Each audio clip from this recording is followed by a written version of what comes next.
Hi guys, tealess, milkless, I was about to say there is tea but no milk. Gamer muscle here.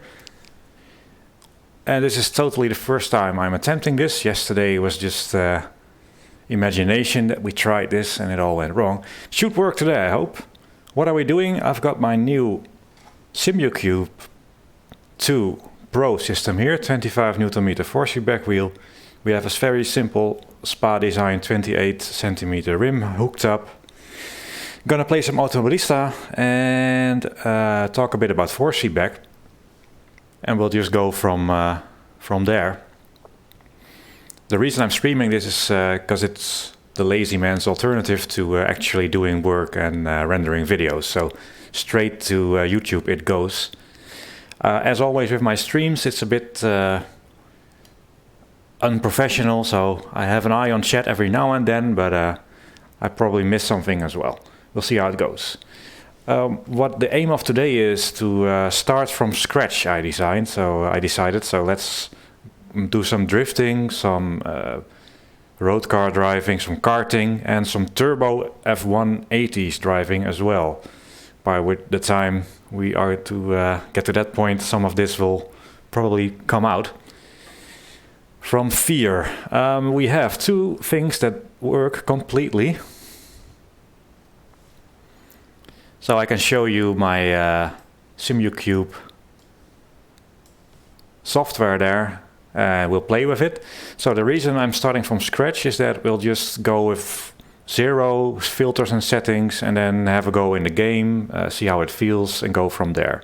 So it's going to be a bit of a setup, real life sort of first setup of the car. Some disclaimers: I have had a single or direct drive system now for about 8 years. The sim steering system from Leo Bodnar, very highly regarded and very expensive, of course. So that's the one I'm used to. I had the old version, Sim Steering 1, and now it's up to Sim Steering 2. Very inventive naming schemes going on there. But I don't have a lot of experience with the first SimuCube, Open Sim wheel, or the new Fanatic wheel. So yeah, that's the beep again. The main feature of the SimuCube Pro is it beeps at you when you're talking too long and not driving. So I don't have a lot of experience there, but force feedback has come such a long way since the very, very late 90s, and then at some point there was direct drive, but it was unattainable unless you were very rich or very stupid and low. And nowadays with Fanatec and the new SimuCube options, it's more affordable. Now, of course, the OSW wheels were around for a number of years now already, and it's also sort of one way to do it in an affordable manner, but it's a little bit like sketchy. You got the bits here and there, somebody put it in a box for you, and it may or may not work. It needs configuration, you need to find some firmware and upload it, and it's not really plug and play and not certified, and there were EMI issues at times. So yeah, there was an affordable-ish way to go direct drive, but only with the Fanatic wheels, and now with the SimuCube, it's still relatively affordable, but also plug and play and properly designed, and what I would consider ready to ship units. And OSW was more sort of a DIY thing in my eyes. The reason I'm starting with a blank sheet is that it will be interesting just to see how it goes. We'll look at force feedback from the sim side, Automobilista in this case. We'll do some unofficial content, so the cars you'll see are not exactly the ones you can actually drive yourself. I always tweak and change things on the side, so that's that. And we'll look at the game and then tune the force feedback and things like that and see where we arrive. I'm thirsty. It's all a bit cramped here, so let's see how it goes. I really don't understand the Englishman who puts milk in his tea. Ew. Any complaints yet? Actually, no. Nobody's watching. Oh, 11 are watching. Oh, that's a sign of healthy stream. 11 people. So, in order to start with the drift car, this is my setup here. It isn't. That's the other one. So here in the software you have all sorts of profiles, and here I have a drift car. You can set the steering lock, which I'll set really high, higher than I'm used to, because that's interesting and hard to do for me. I'm not used to drifting with more than 900 degrees, and you'll see the rotation. That's why drifting is a good test to set up the force feedback. It's very different from normal racing. You really want to see what the wheel does on its own. So we'll see how that goes. Let's start with no damping, no friction, no inertia, none of the filters, just pure force feedback. And I've set the strength quite high, mainly so that the end stops are also quite strong, because this overall strength at this moment also sets your end stops. So at the end of travel, yes. So at the end of travel here, that's a hard end stop-ish. And when you lower the overall force, here you also lower the end stops. I don't like that, so I prefer to lower the force in-game to make sure I don't break my wrists when drifting, but I keep this fairly high. So this is our starting point. Save to SimuCube. Takes a few seconds and then this will gray out, sort of get dark. There we are. Now switch to the game. Oh, we're still going. Oh, AI is driving.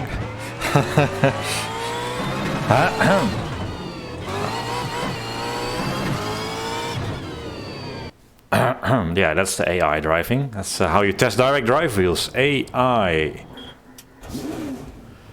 This will not feel great, because at the moment it's all undamped.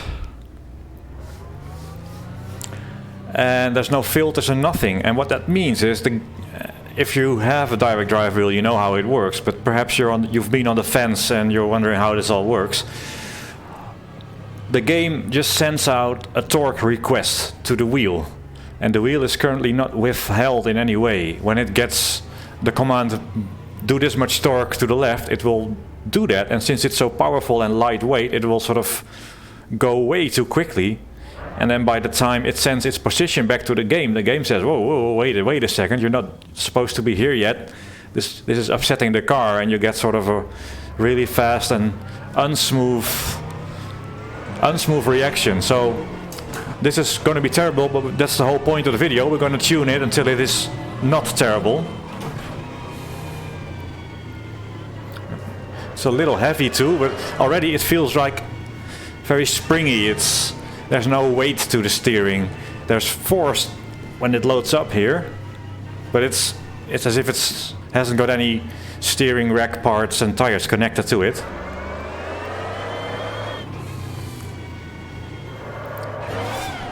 See how quickly it did that? Whoops.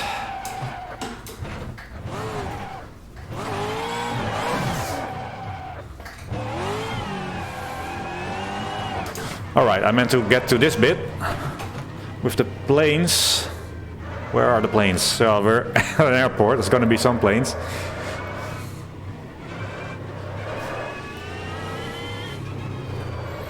Also with second gear, see if we can do a bit of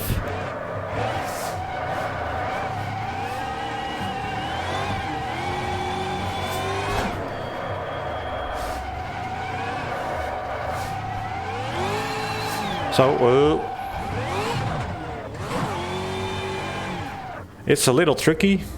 In fact, I'm not even... It overreacts. It's a bit too quick in reaction, and I actually think I don't have the steering lock set to the 60 degrees that you need for pro drifting.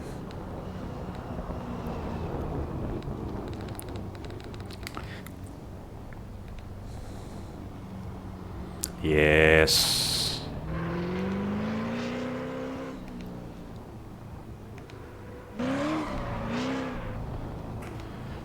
Okay, actual steering lock now.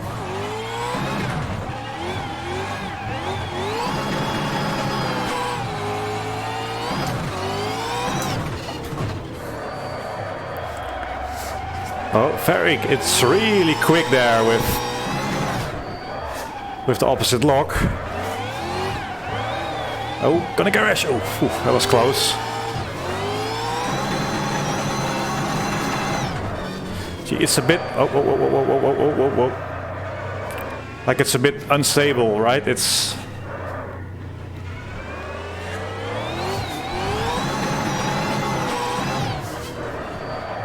all the torque without any damping to keep it in check. And that's just the way force feedback works.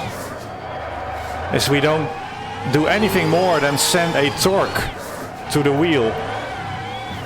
And the wheel can then misbehave because all this torque on your Logitech entry level wheel doesn't really do that much. But here, all the torque in the steering wheel with such a light wheel attached. Oh.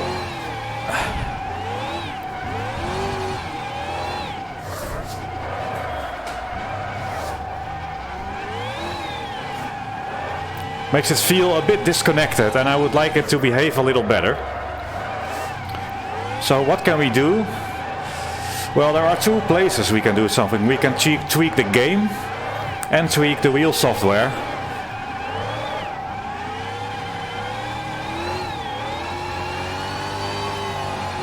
But as always, you do get used to things.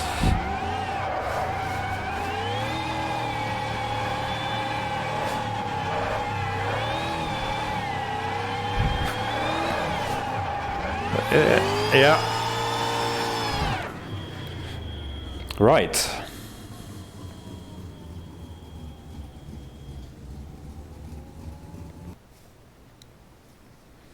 This thing is terrible, so I have my mouse somewhere. It's very cramped. So I'm gonna quit the game because I'm gonna make some changes. Oh, the restart, yeah. You know, there were parts there that looked quite decent, but also certainly quite a few parts that didn't look so well. So what first thing we're gonna do is load up Demotech. It works. Phew, this is where everything went completely south yesterday. Let's just see. Yeah. Oh, people are watching. Nobody dares to say anything. That's fair. I wouldn't. But it does seem to be working. Thank you. That's nice. Loading up Motec, because the first thing you can set in this game anyway, and it depends a lot on the game you're playing, is a check of the steering arm forces that we get when driving. So this is actually just a physics engine, the output of the physics engine to the steering rack, and this is what it sends to the force feedback motor. And we have to look at the maximum forces that we see, because that's something we can enter in our RealFeel plugin file. Yes. So here is this HE drip is the entry. Currently it takes 3000 newtons of force to max out the force feedback. And you can see here the car experiences. Here's a little peak of 2600, peak of 2800, but really it's typically no more than 2400. So I'm pretty good with just setting this to like 2400-ish, because these peaks I don't really want to feel anyways. When you hit something, that doesn't really count. So if we go 2400, there will be virtually no clipping, and I won't feel the spikes as well. So that's the first change we can do. It also felt quite grainy, because all those force feedback updates come and they come at quite a high rate, but still when you're turning the wheel and the updates come, it felt a little grainy. So another change you can make in this file is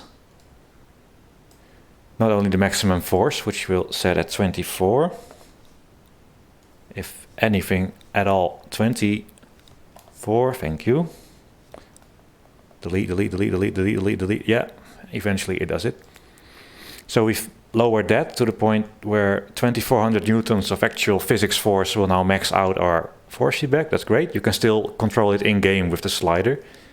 We also have smoothing level, currently 0. So this is sort of takes the average of a few steps of force feedback that the physics calculate.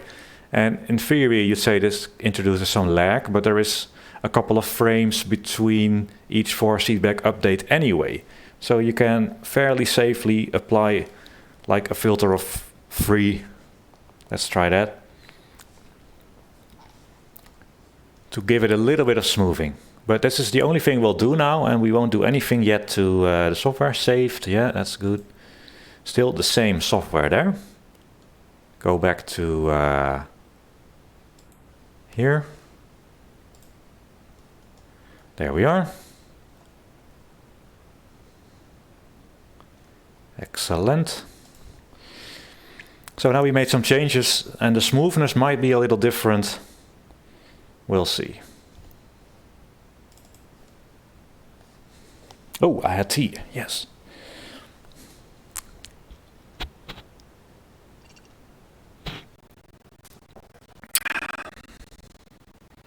Reason I'm not doing it POV and also not streaming the game screen directly, I want to have the camera pointing at the wheel, so it's more easy for you to see what the wheel's doing. Yeah, this doesn't really sadly work, so I would set this to 180 and be done with it. I've got some different settings now, so meh. So remember, we had the torque set quite high in the software for the steering wheel, but by reducing it greatly here, it's not too hard. We also made it a little bit stronger by changing the maximum force, so I'm gonna lower this a little bit, and that's about it. And we'll try again. So we made a change to the game only, the filter, that might make it a little smoother.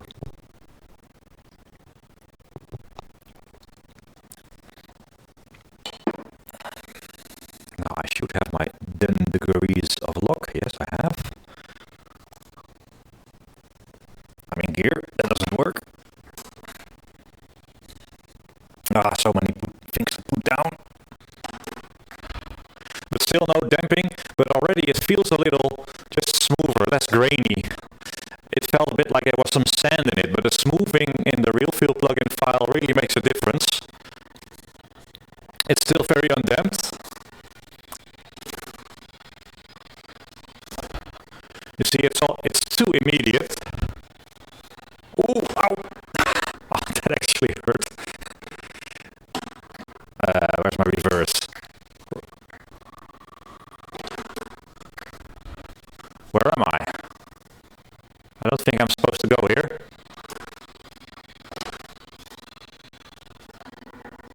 See, it's...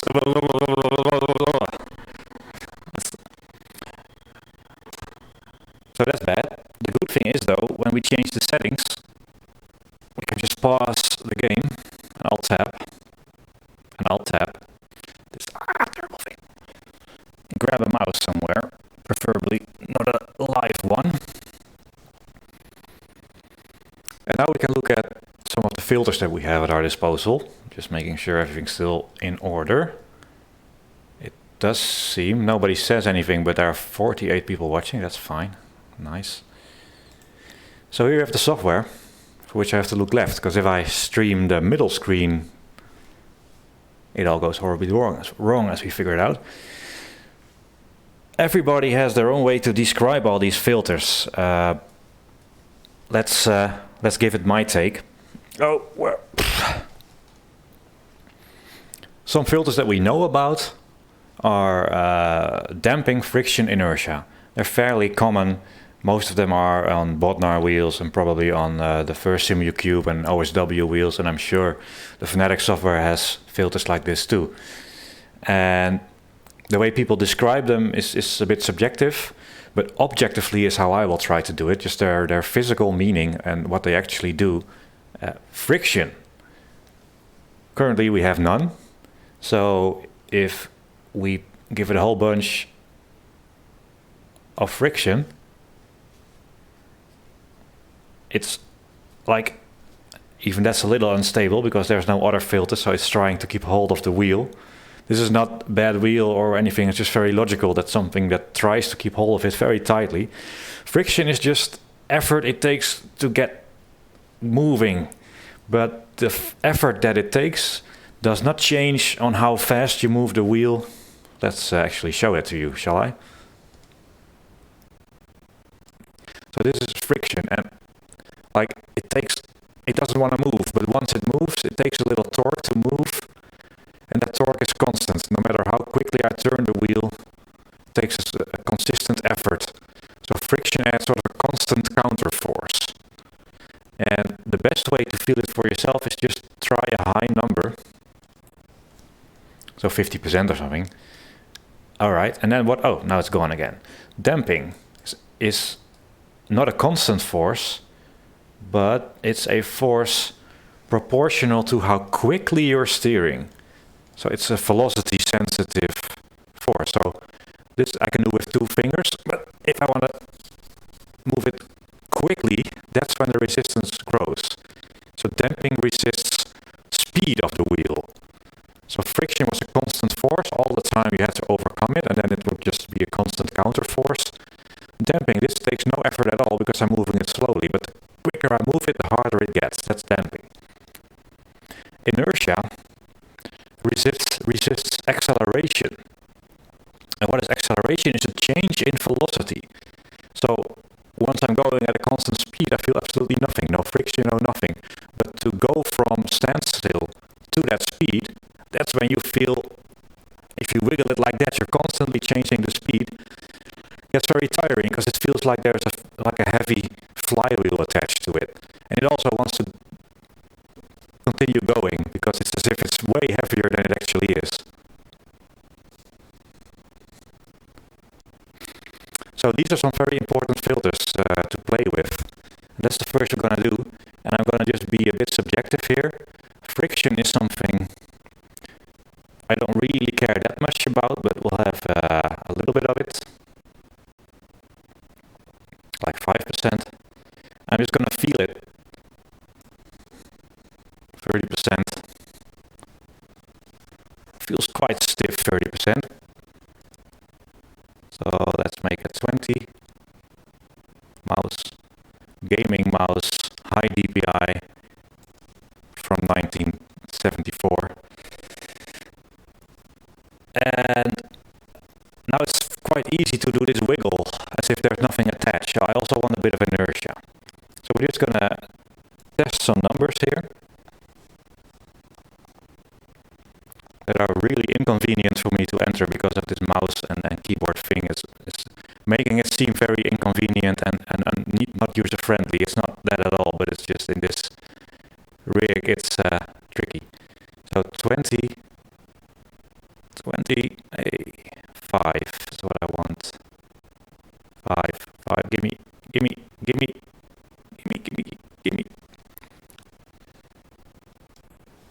We're almost there, right? Good enough. So everything's constant. Let's save this to the wheel.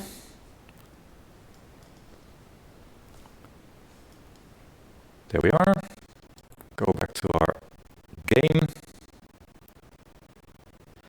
And now it's applied without having to exit the game at all. Alright, just unpause.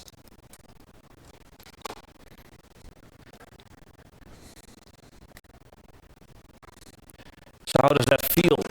First of all, where am I?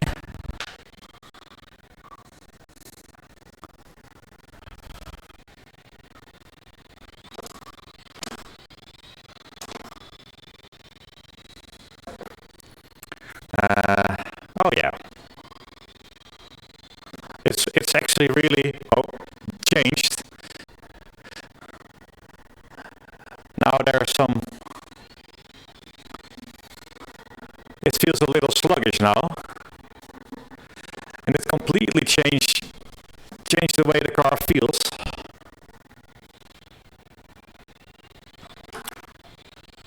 Because we have some of those filters applied, and we have a steering wheel that resists doing all that wobble stuff that it used to do, because it resists the acceleration, it resists the velocity, and it has a bit of friction.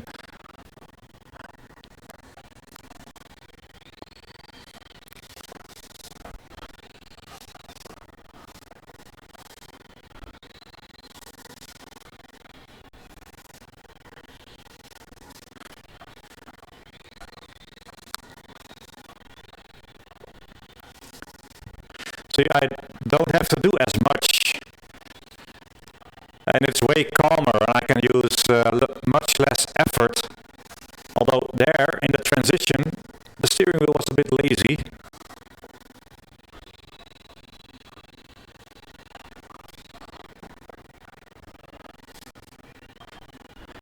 Now, what is realistic, I don't know. I don't own a D1 drift car. But it can be really snappy though, because the front wheels, especially if you don't have power steering, are simply directly connected to your steering wheel. And the front wheels always want to follow the direction the car is going.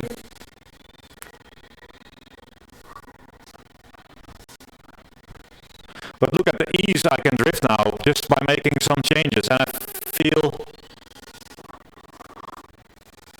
as if perhaps it can be a little quicker than it is now. It's a little sluggish.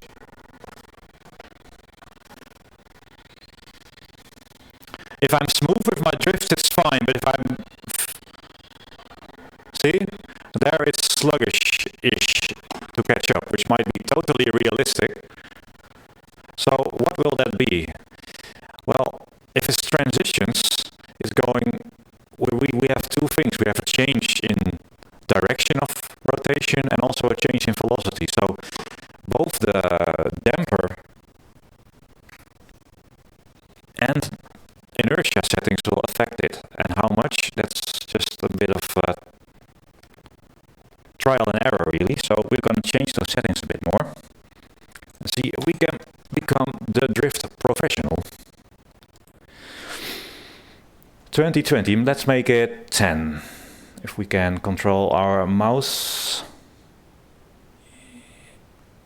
Yeah, 11 as do.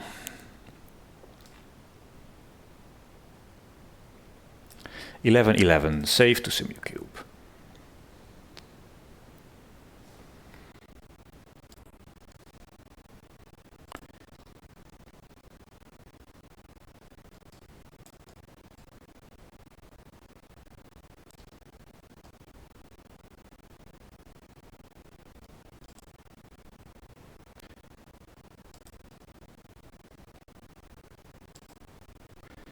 Right. That's done. So a bit less of everything. Pause. Let's see how that went.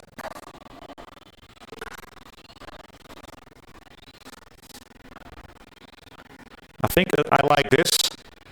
I can let the wheel do more of its own thing. But we'll see. Oh, it's much quicker. Oh, there is a limit.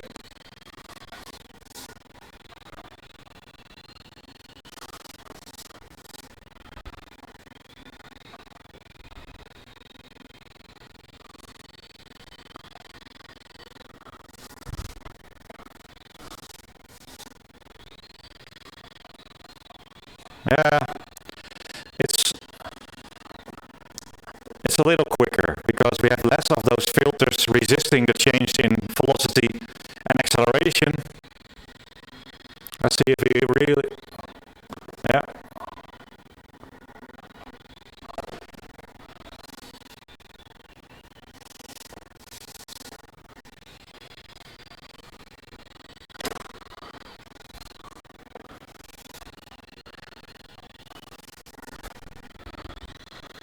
So I'm adjusting it a little, but a lot of the time I'm just letting the wheel spin almost freely, and I'm just controlling it a little.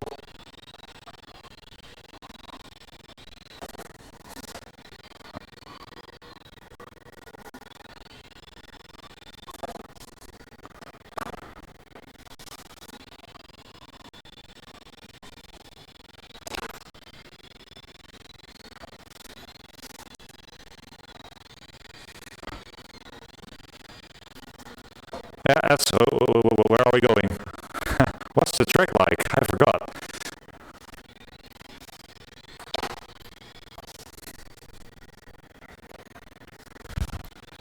This would be completely impossible if we just left it with the default default settings. It also feels pretty smooth now. Quite happy with it. So that smoothing we did in real feel made a big difference.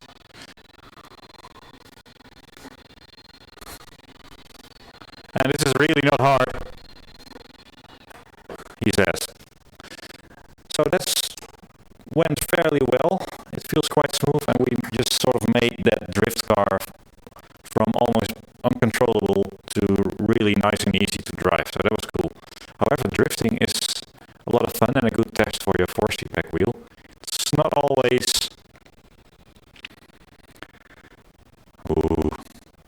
what you want to do. So what else can we do? How about the very unofficial, unsupported, non-RISA McLaren F1 road car? That's an interesting car because it's quite softly sprung and also has no power steering. So that's pretty cool. Either nobody is saying anything. I have no chat. That's weird. Apparently people are here. Live chat. There are some messages per minute, but I ain't seeing nothing.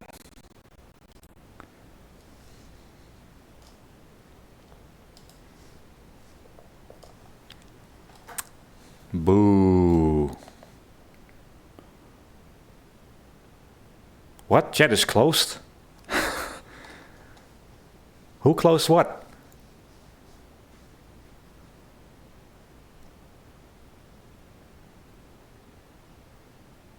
Live stream offline, live stream health.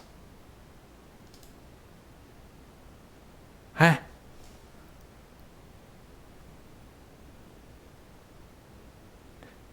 People watching.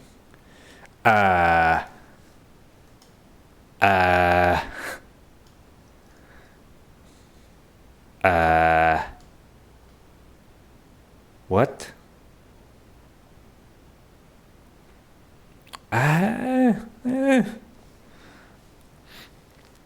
Why can't it just work?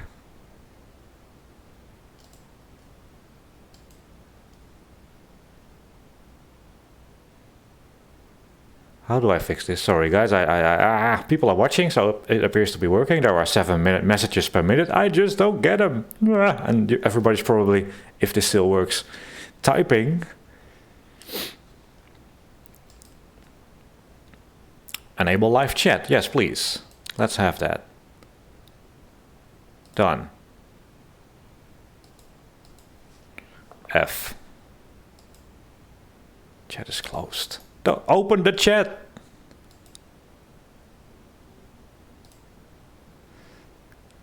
God damn it.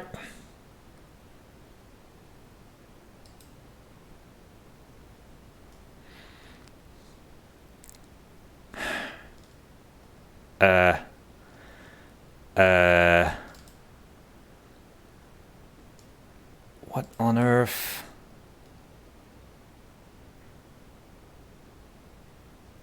What?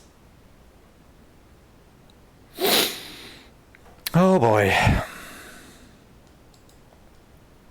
Just reload. Oh, wait.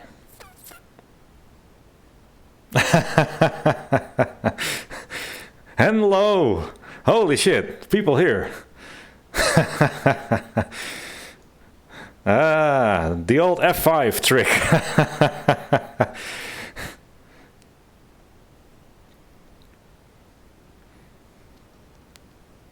Aha. Hey, we have something now.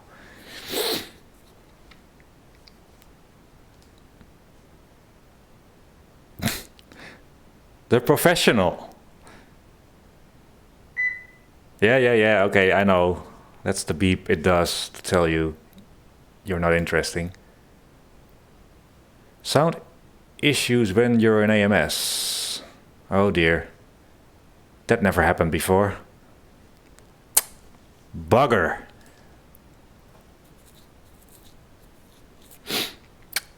What are the sound issues? Stuttering you were talking about? Clipping or?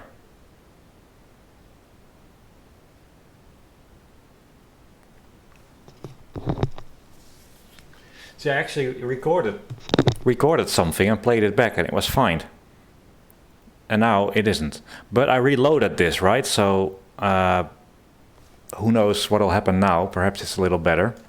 Ah, bummer. Well, yesterday it didn't work at all. I couldn't even switch between these two. That was enough to break OBS completely.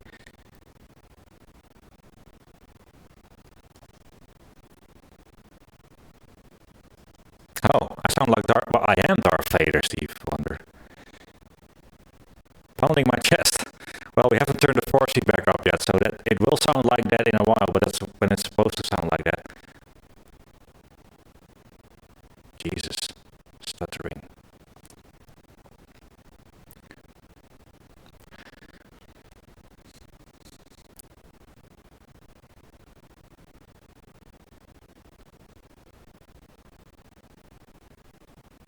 Merde. Only the most professional training I've had allowed me to do this.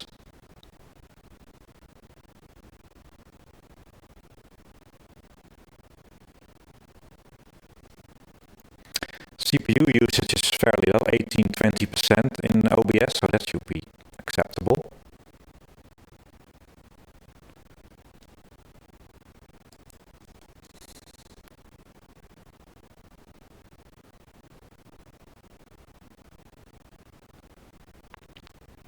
So it's still terrible?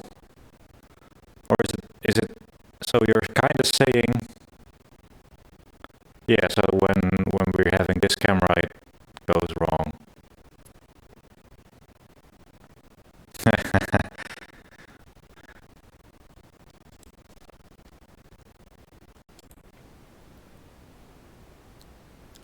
And this is better somehow? When we're in this view?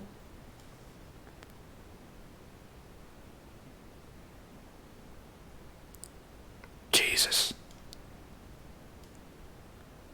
So that's so odd because the CPU load is identical. I'm capturing the same audio input device.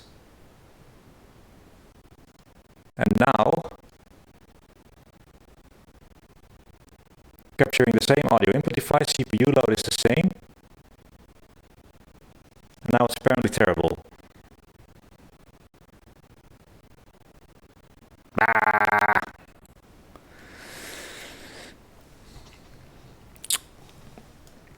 Okay, what can that be? I don't know. Let's... Jesus. That's really annoying.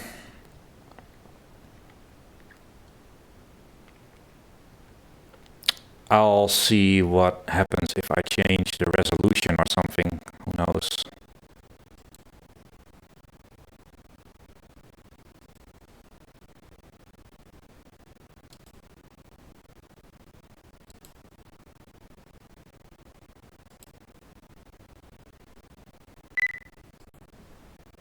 So, is it better now?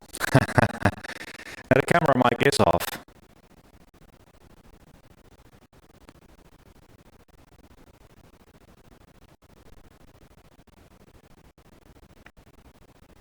Bah. I actually did this before. It was all just fine.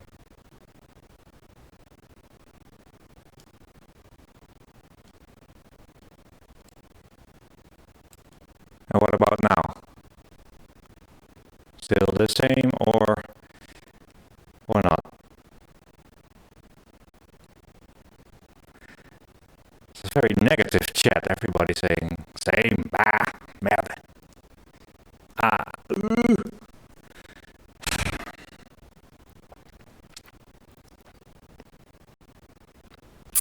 fuck me.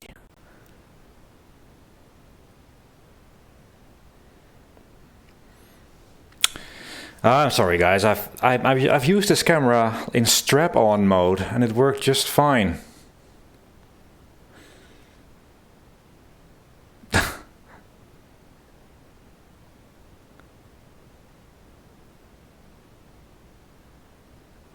It doesn't drop any frames.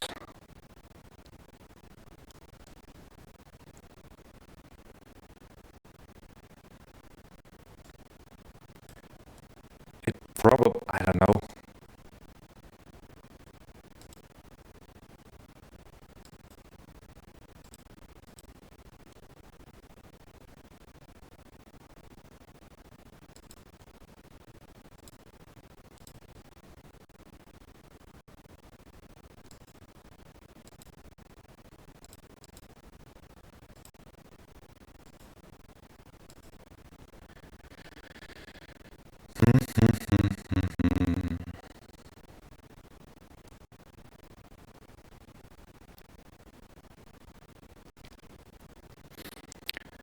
This exact setup I've used before. Oh, whoa. So, same mic going through the same amp, same camera.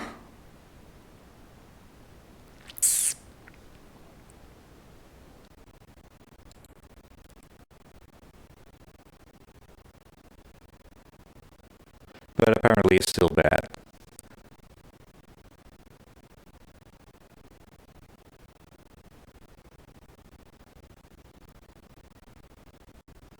La la la.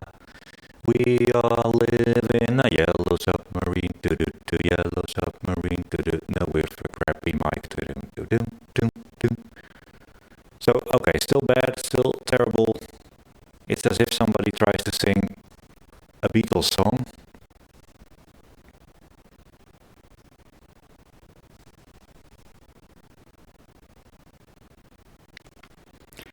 I don't understand this, guys. Sorry. I fucking don't understand it at all.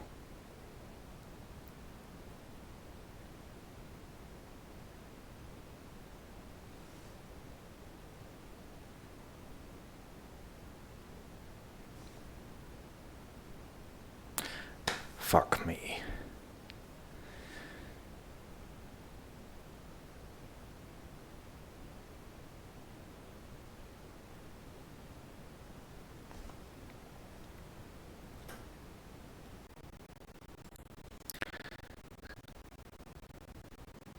So when I switch, yeah, I know, OSW.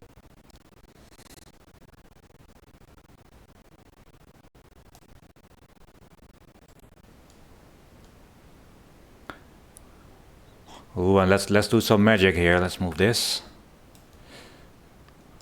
Yes. Ooh, not confusing at all. So this one's apparently fine. I've got my audio input, which is the correct one. I've got some filters.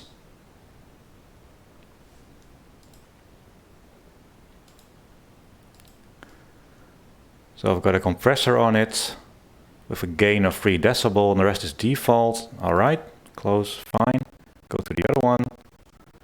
It briefly shows another audio input device and then it goes away. So I have a feeling when I switch it it sort of lags a little as if it's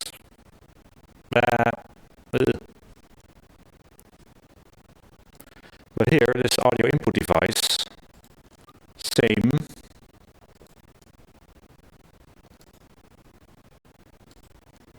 compressor, same everything.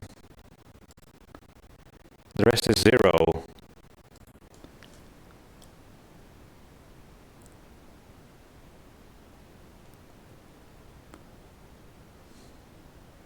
So I don't get it. This should be identical.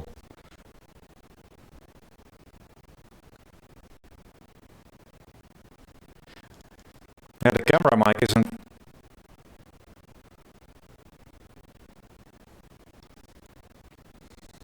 Hang on.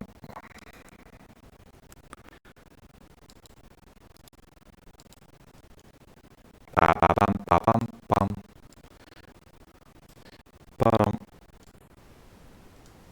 Ba-dum ba-dum. Yeah, they've moved this to an annoying ba-ba-dum ba-dum recording.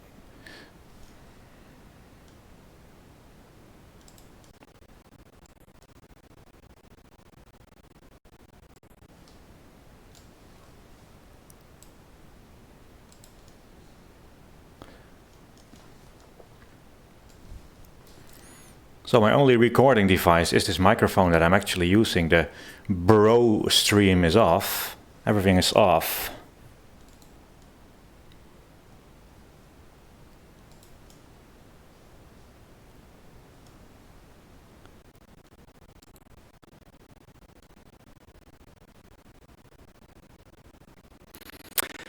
Yeah, okay, let's try that. Let's try that.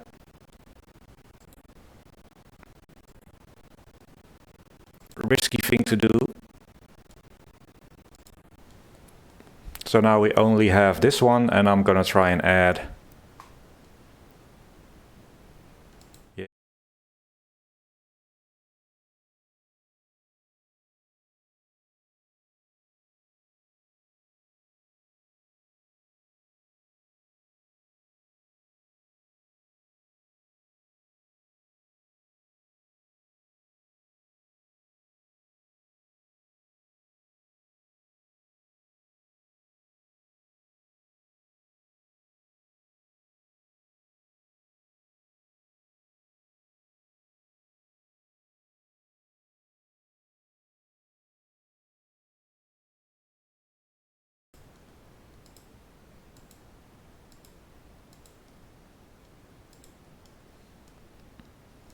Okay, I remade the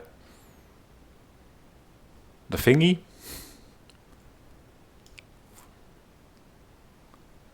And it's fine now, somebody says, but are you sure? Because then it might have something... Oh, it's a bit loud, possibly. It's fine now? Heh? Okay. Now, very sure. We fine now. Oh, and only 47 minutes in. Jesus. Sing!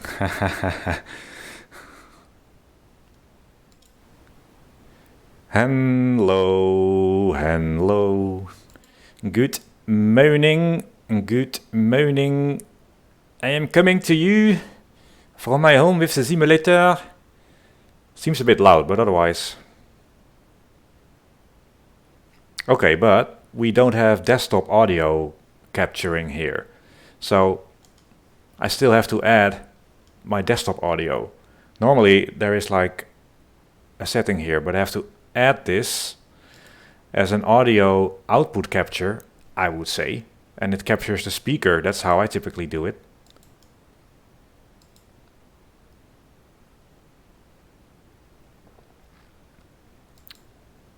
All right. Output capture is a bit loud. Is it still good? Or is it terrible again? Who knows? Still good? Are you kidding me? Only slightly angry with OBS now, but it's free software, right? So what can you do? Jesus, so okay, that means for the few people that were watching since the beginning, you haven't really got anything I was doing. So I wonder what to do now. Start over again? Or not? Let's just do a quick drive, see if it all falls apart again. Switch. 1, 2, 3, 4, 5 o'clock rock. 6, 7, 8 o'clock, 9 o'clock rock. Yada yada yada yada yada. Ba-ba-da-ba-da-ba-da-ba-da. Okay. Well, I'm gonna leave that up. Jesus, this is all hard as. Let's try some gaming now, right? Jesus. Ah. Back to drifting.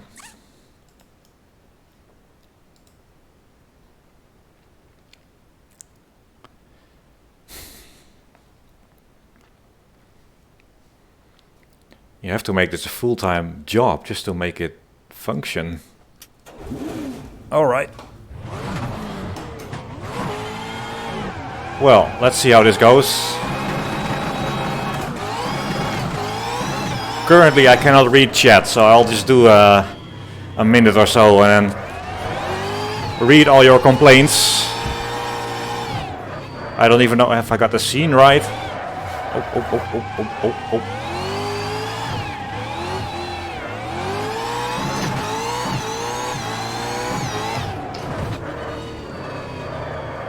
Yes, so the sim still works.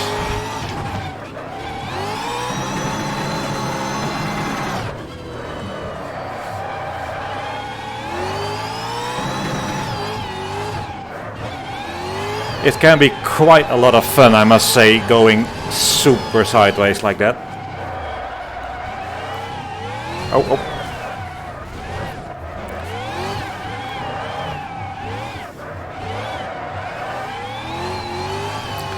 And this is just not possible without a direct drive wheel.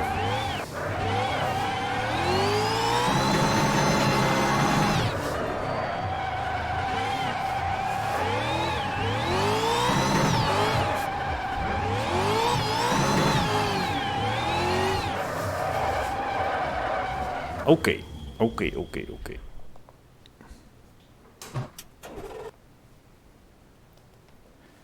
I'm gonna stop if it's terrible again.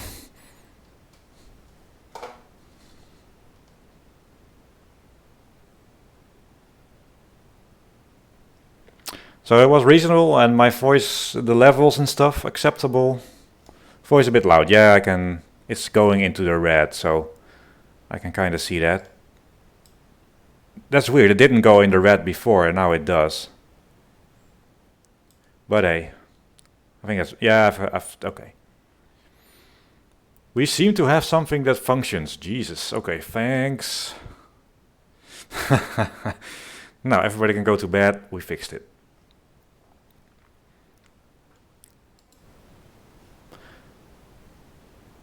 Yeah, that's the in-game when the engine is going through the headphones, I start to scream. Alright, well, I think that's enough drifting. Drifting is cursed, obviously. Let's see what happens if we go to another profile. So far we only messed with some of these settings, the damping, friction and inertia. All really sort of self-explanatory, or I explained them anyway. Let's do another profile. You feel it instantly. So this is another sort of scratch profile with 1080 degrees of lock. What a McLaren F1 has.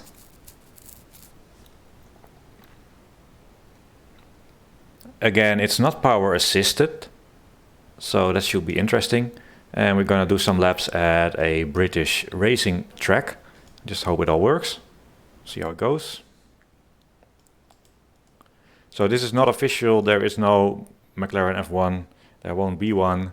But I made it in a stream the other day, well, it's quite a while ago.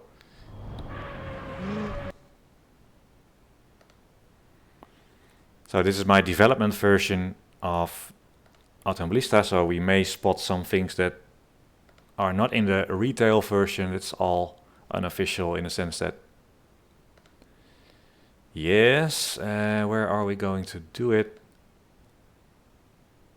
Alton Park is the track.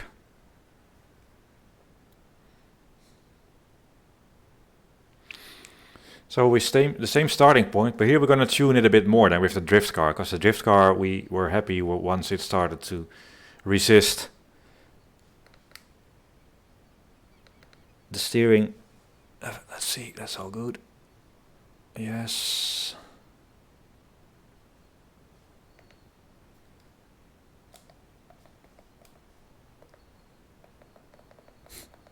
Finally. Yes. Setup files. Oh, this thing is quite terrible to use. Favorite. Okay.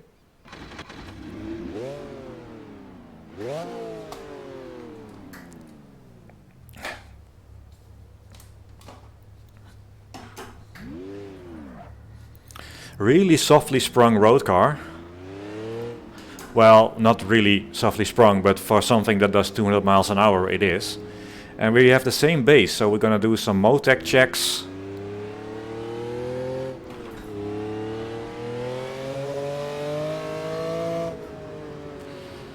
Some tweaks, and we'll check some of the advanced filters as well. It's very bumpy track, and it's a really softly sprung car, really interesting from a force feedback perspective.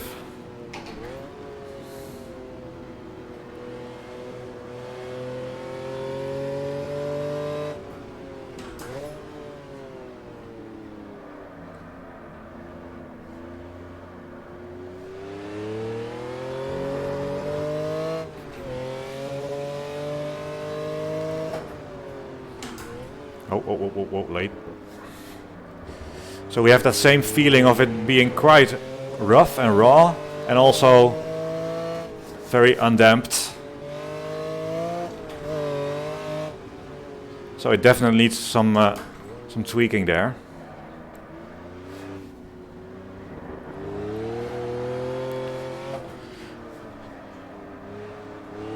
It's not a racing car, and one of the things Gordon Murray did when he designed it is focused on some comfort as well. So we want to lose a little bit of the rawness, I think, in the steering, because he has suspension bushings and stuff installed.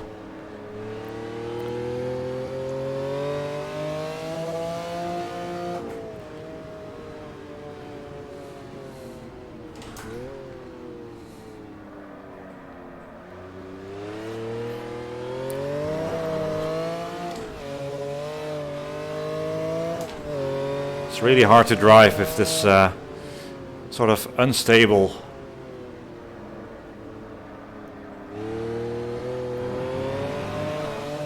force feedback wheel. This is a good corner where it loads up, so we can check those forces.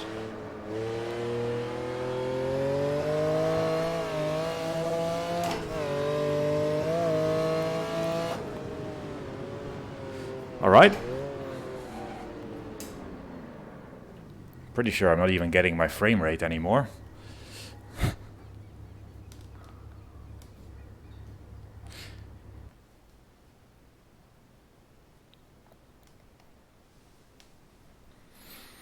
So that needs some tweaking.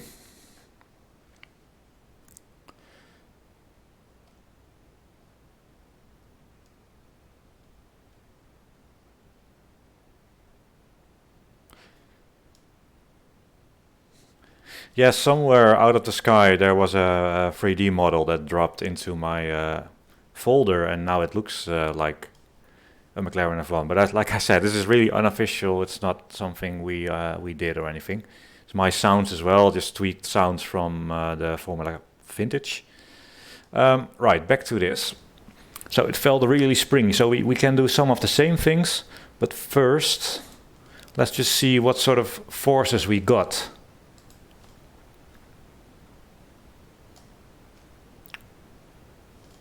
For which I have to actually exit.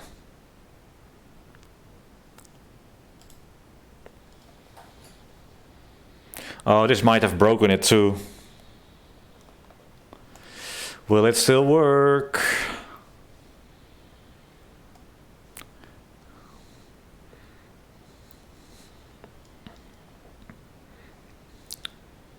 Oh, wow.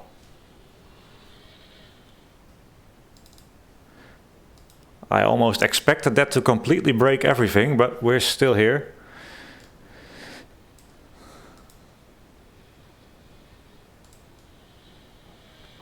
So over the bumps and stuff, we are seeing like 1800, 2000-ish. So it's a little bit of a peak here, 1900.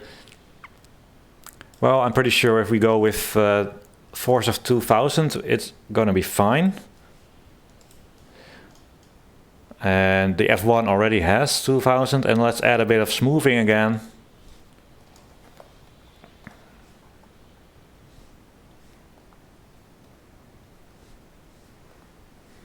Let's do that. Free, save.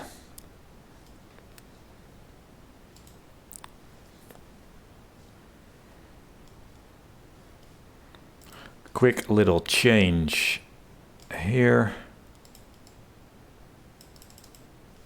Save. Yes, yes. Okay, thank you very much, game. Yes,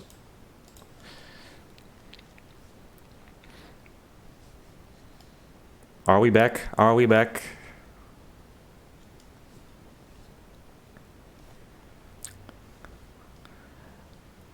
Nobody talks about the stress of streaming and your OBS not imploding. So that's the software side done there, and we'll add some damping again. It'll probably be a good starting point, like about the same we had with the drift car. It's all a little subjective. But what I'm going to add now as well is I will do the reconstruction filter. I will do it without first, and then I'll add it, because it's an interesting filter that I didn't expect to do as much, but it's quite a good one. So I'll do a lap now, and then we'll play with the reconstruction filter.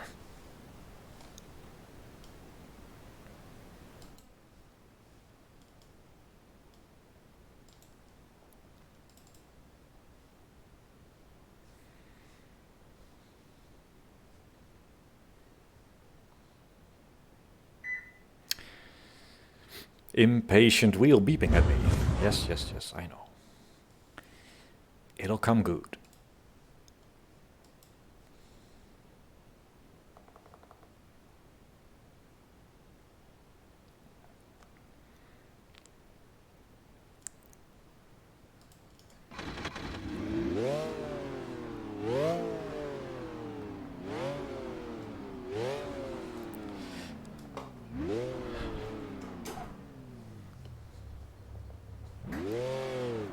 So that instantly feels way different. We have a bit more smoothing. It feels a lot less grainy from the real feel setting.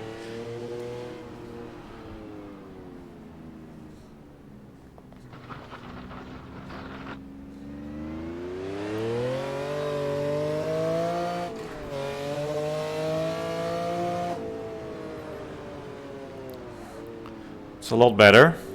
It's a bit light though.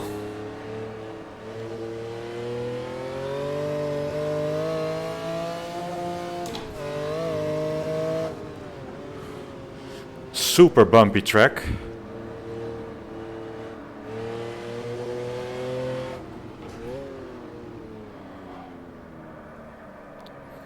Given this has no power steering, I think it should be a little heavier.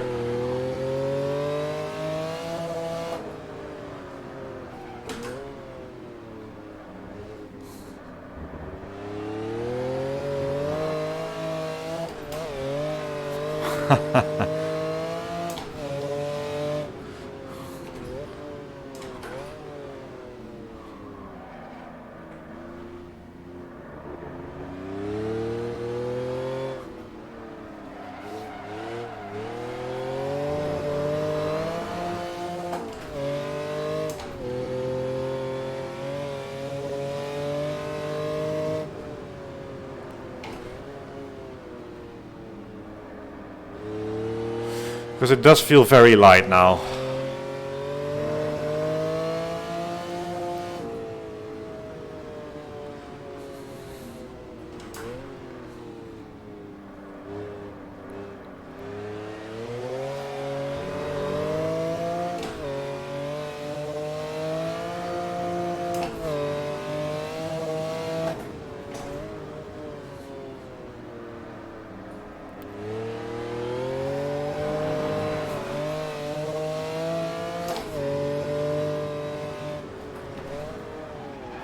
Oh, Cramonch!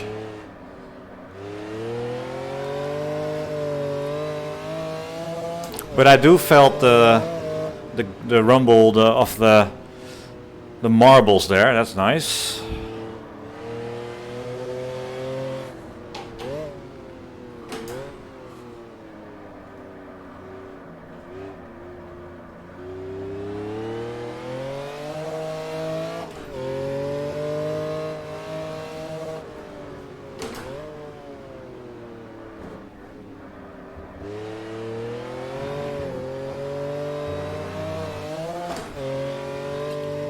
So we want a bit more weight to it. Yeah, brakes work. And I'll just do that by changing the settings in-game.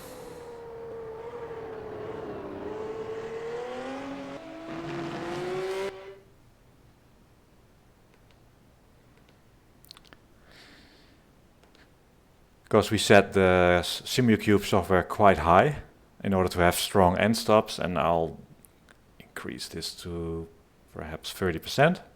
See how that feels. One thing you have to bear in mind though, when you change the in-game strength, the filters you've set in the SimuCube software, they don't change. So relatively we'll have less damping and inertia sort of compared to the overall force that comes in.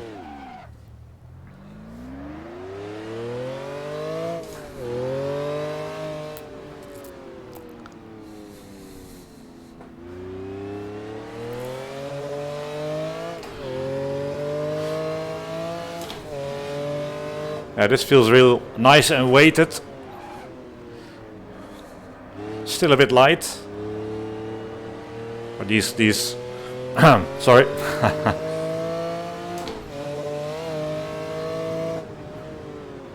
Such a bumpy place.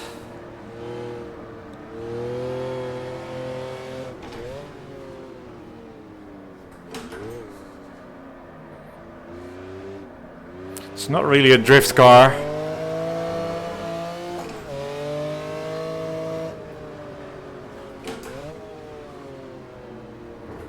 Take the curb.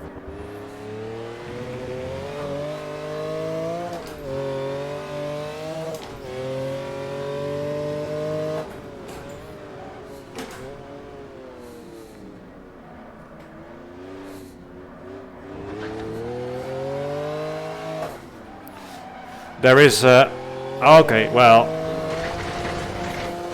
it is a drift car, whatever.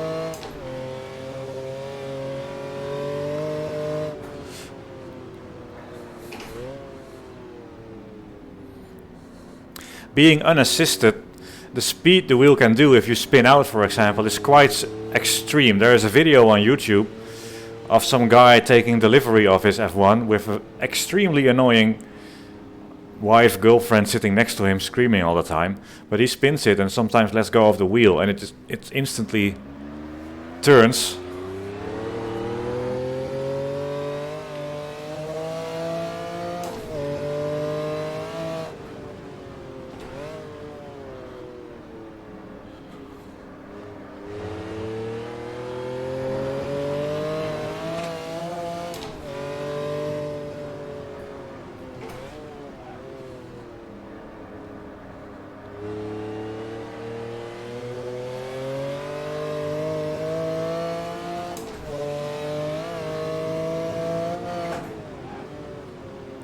Almost airborne over those bumps.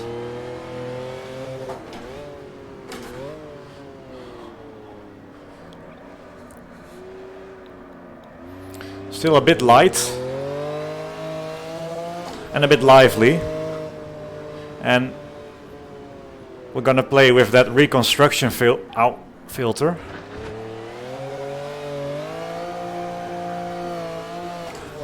All good.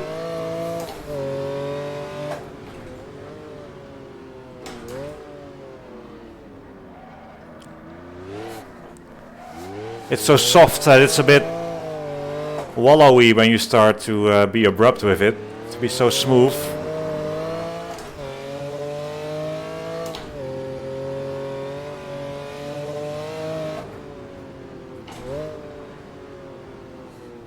Okay, so I want a bit more weight to it again, possibly a little bit more filtering, but we'll try the reconstruction thing. So let's make that 37, that's the best ever. And then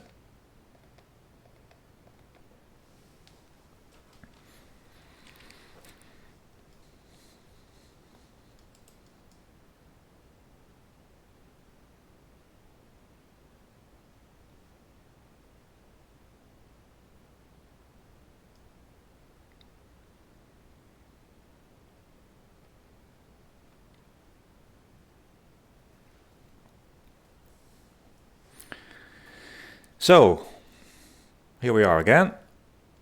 Apparently it isn't terrible anymore, that's great. We can actually play the game, you can see it and understand what I'm shaking, that's nice. So this is where we left off. So yeah, increasing the forces in-game doesn't increase the amount of damping, friction and inertia. It also depends on the game, you know. Some games might scale up their own damping.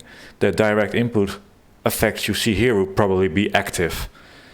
So it's really tricky to have like a one size fits all advice here, because I don't know how some other games do it. But in Automobilista, when you have pure force feedback enabled, there is no damping or friction or spring or whatever enabled in the game.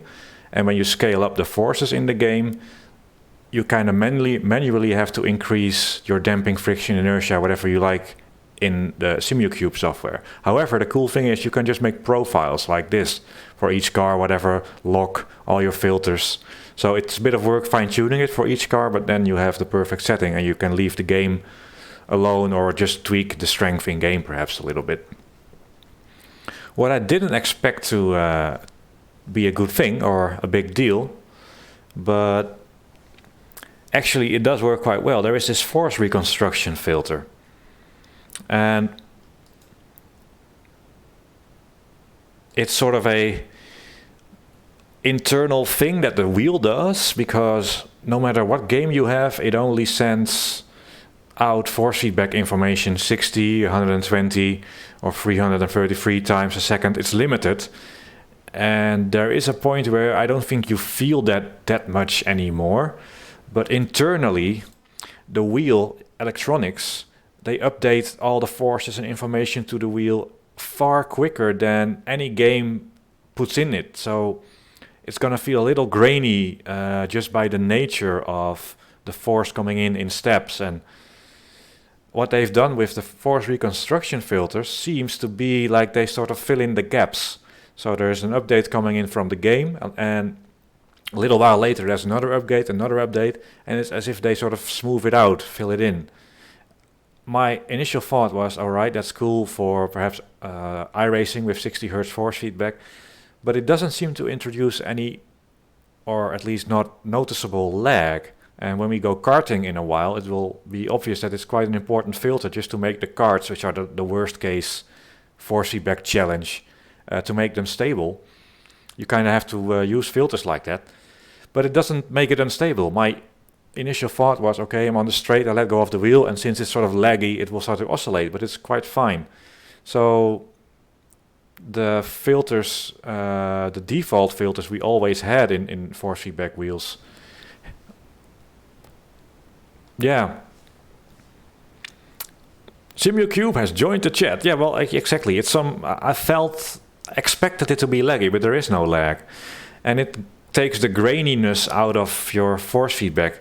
Now, the weird thing is, in Automobilista, the force feedback update will be at least 120 times per second with 120 frames per second. We have sadly some issues that, although we claim to have 360 Hz force feedback, it's weird. It doesn't always do that. It's still somehow tied to the frame rate, especially when you have your frame rate limited. So by the time it's done a frame, it will wait a while. So if your PC can do 240 FPS and you limit it to 60, it spends most of its time doing nothing, including probably not updating the force feedback. So sadly, it's very, very complicated, and we just sadly found out that you don't get fixed 360 Hz force feedback in Automobilista unless you run 360 FPS. But anyway, even 120 is still quite often, but the reconstruction filter smooths it out without seemingly adding lag and makes it less grainy and quite nice. So what we have here is set it to level 3. Let's just take the middle, level 5. I'm going to increase the forces a little bit more. And we'll first increase the damping a little bit.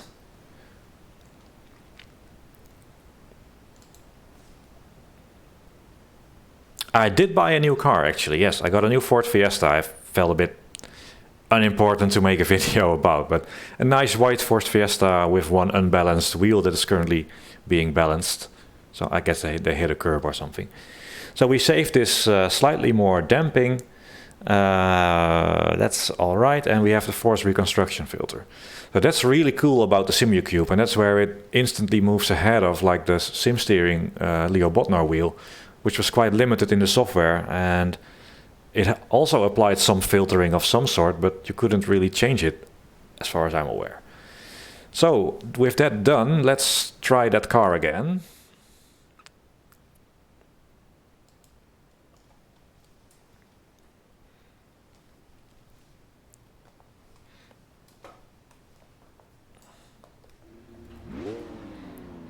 Oh, yeah, cold tea.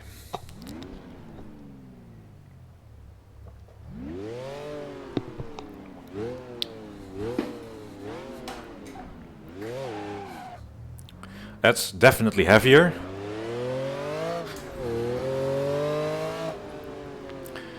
And now with the reconstruction filter at mid-level, level 5, it feels just smoother. I still feel. Do I still feel the rump? Yeah, I still feel a little bit of the marbles. Actually, quite good. So the detail still gets through.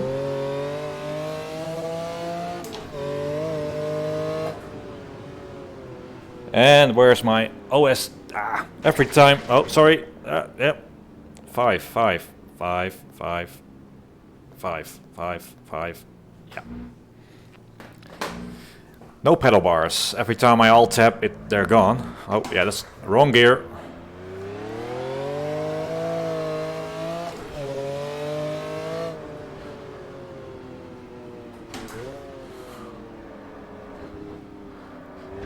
So that filter has really smoothed the edges.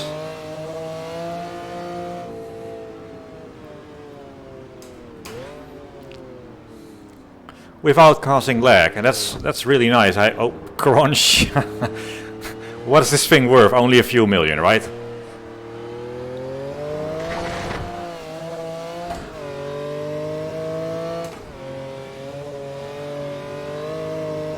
I think I picked the wrong track. We cannot really open it up here. It's the kind of car that needs a bit more space. Thankfully, Automobilista, the sim Jimmy Broadbent loves. Hey, I'm just saying. Has quite a few tracks in it. Make sure to load this setup. I think Johannesburg will be a good one. The old school 1976 track. Long straight. Bumps as well, some ridges and like cemented little ridges, so it's good for force feedback information. That's 30, that's 85, I think that's good.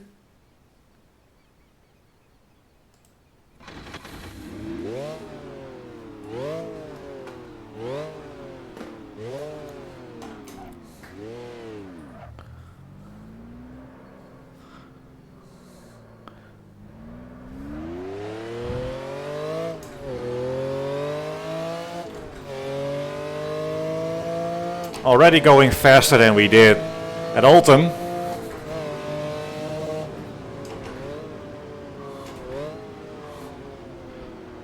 So it's quite a bumpy track as well, so a grainy track, and you get those patches that you can just about make out.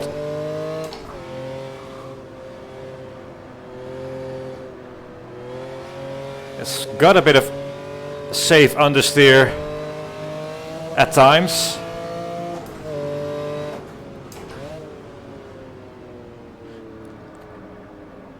Here there is a different surface that you actually feel little nudges as you enter and exit that. So the detail is definitely there, and it's very smooth too.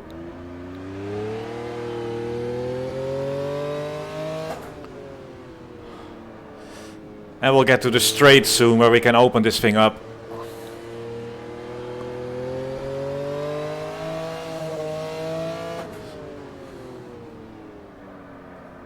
I love this type of car because it's so soft.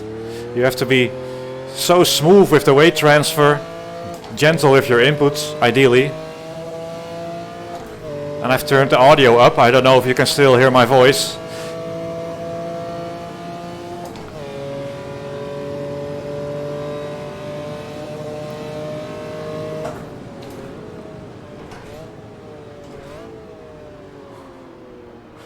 Incredible braking distances.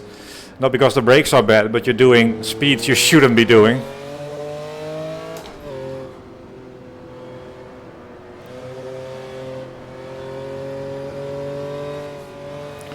And you see the body roll and stuff.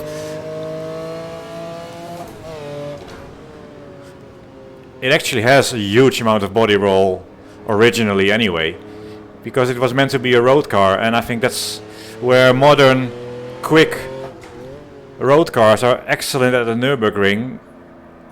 They just cannot be comfortable on the road, and this thing, I would happily daily drive it if somebody just gave me one and paid for the insurance.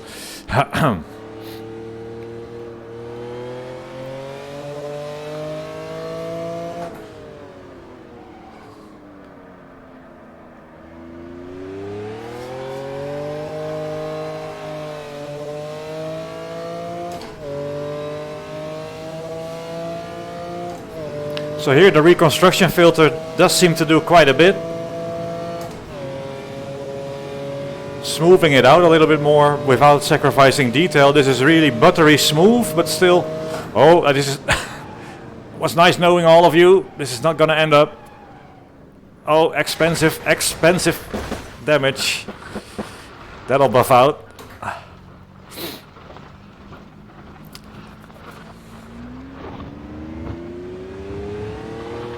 Oh, the sound of... Oh, that sound. Gravel and dirt clattering around in the wheel arches of a multi-million. Ouch, that's just a bit... Really sorry about that car.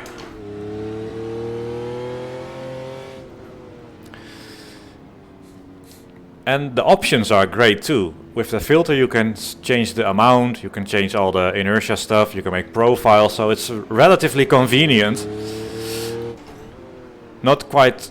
I mean, sim racing isn't plug and play. You always tend to make some settings.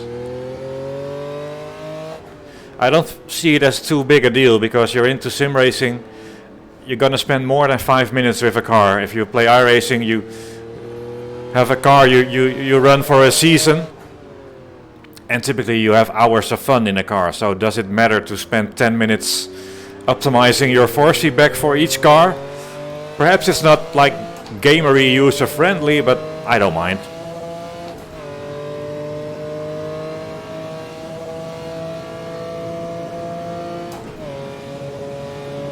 Okay, let's brake earlier now.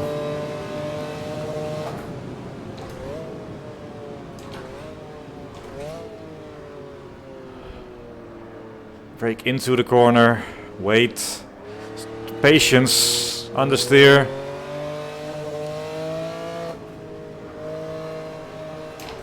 There isn't really a difference between force feedback wheels, or do you feel the understeer or oversteer? All those sort of details are more up to the game, how it sends out the signal. And it doesn't really matter if you have a first OSW or a Botnar or a Fanatic wheel. The details and stuff that you feel like the understeer, where the steering goes light, they shouldn't be any different unless you mess with all the filters and stuff. But the base signal comes from the game, so it's not like with the OSW you cannot feel the understeer, and with a SimuCube you can, and with a Botnar it's even better or something. Talking about it like that is not really how it works, in my opinion. They just do something with the signal that the game sends to them. And if you make that raw, it will feel raw. But it's not like there is a magic setting that makes you feel understeer or oversteer better with a certain wheel. It's just that optimizing the filters, so it's not too responsive and oscillationary, and not too damped, which is sort of subjective, can make you more at one with the car. But details like, oh, you feel the rear end losing grip and stuff like that, is just in the signal that the game sends out, and it's not going to be magically different from wheel to wheel unless you play with filters. But so yeah, I kind of want to be not slow for a lap. Let's just see if we're still alive.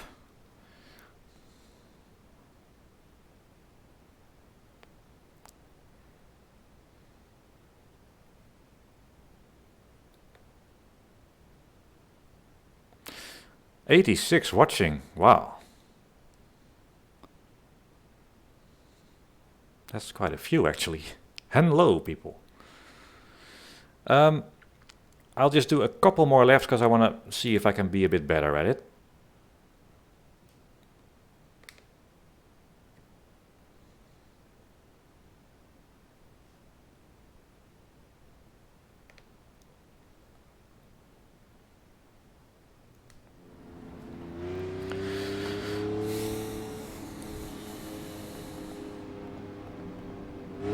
With pedal bars.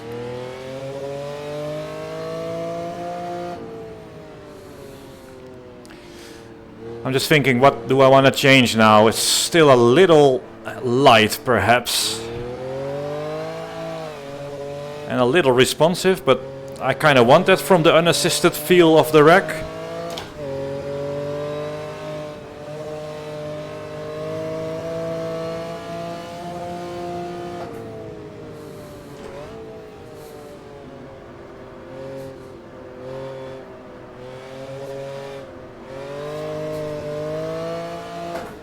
Oh.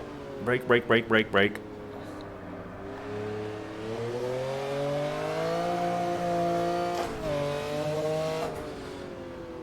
Slow it down.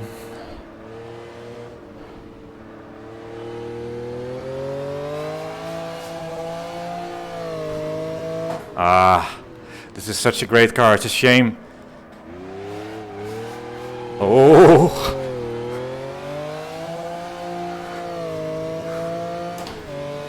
Shame we cannot release anything or something, because it's just like I said, it just arrived on my hard drive one day.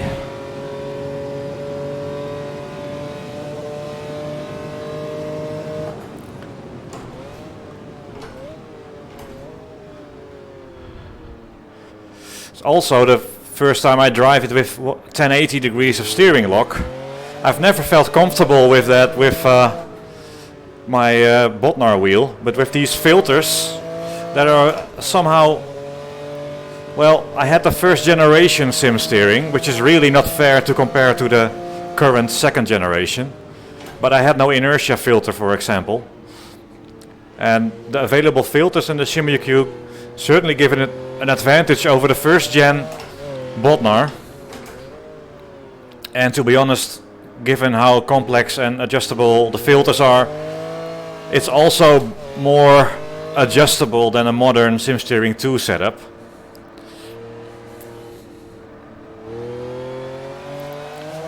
So, oops, that easy. I'm far more comfortable using more lock. I would get confused.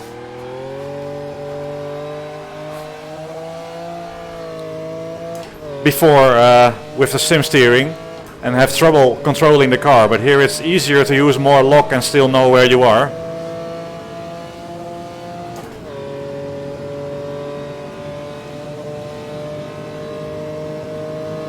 Oh, I'm too late again. No, this is perfect. This is how you find the limit.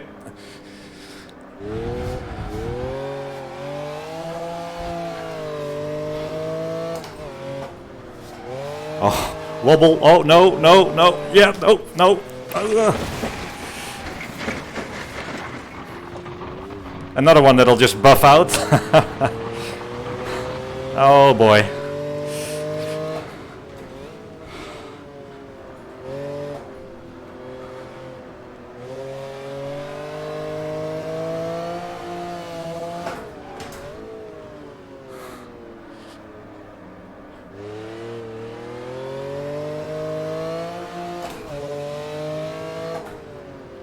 Keep a little weight on the nose on turn in.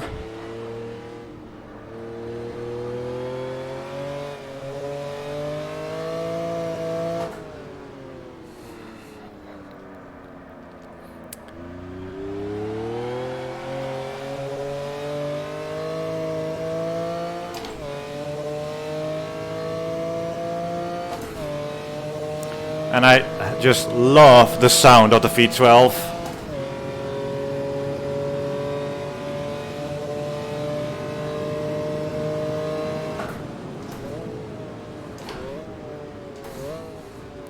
Keep it on the brakes, turning in. Patience. And out we go. Bit of a short shift. Keep it in. There is some understeer.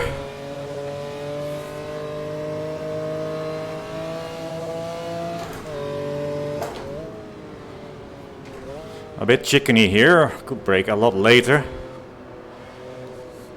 It responds very well to on-off throttle. It tucks in when you let go of the throttle.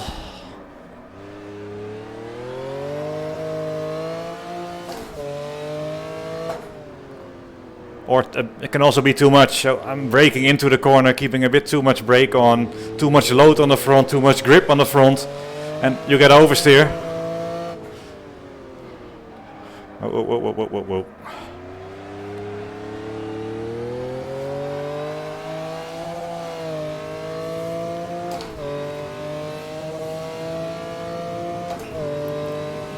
I'm overdriving it as always, but it's fun when you get the balance just right and get the nice four-wheel drift going. One more lap, then we'll switch cars.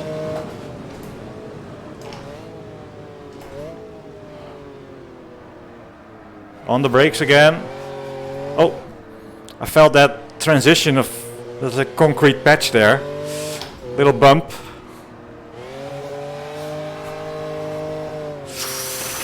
Ouch!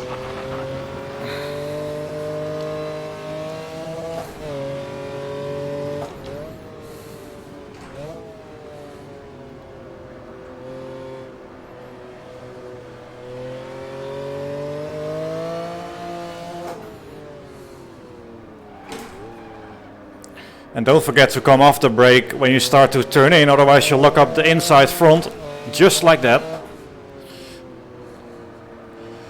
It's just the timing and the wallowiness of it being a road car makes it such a different animal. It doesn't have a rear anti-roll bar even. Gordon Murray was quite against anti-roll bars, and he has a point. Even if you don't know why, when Gordon Murray does something, you can bet he has a point. Safe assumption.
That was a bad idea.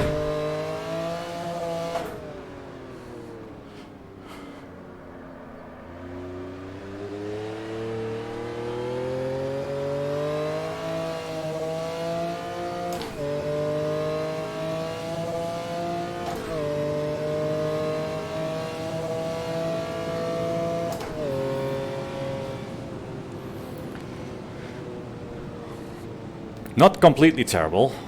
That'll do.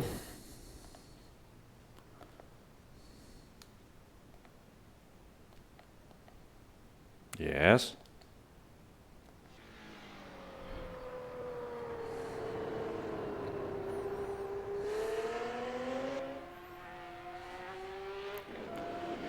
That's actually the body roll it has, more or less. I just absolutely adore it.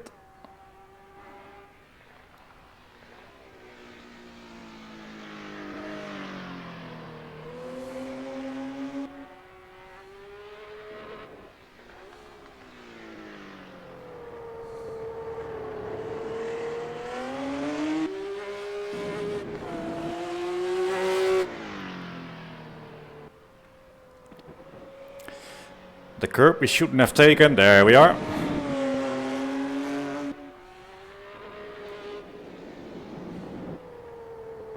What a nice car. Anyway.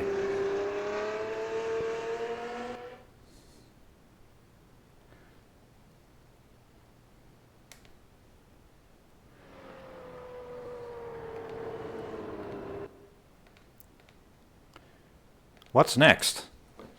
I want to do some karting now, because karting is really difficult. Let's just see if chat has anything.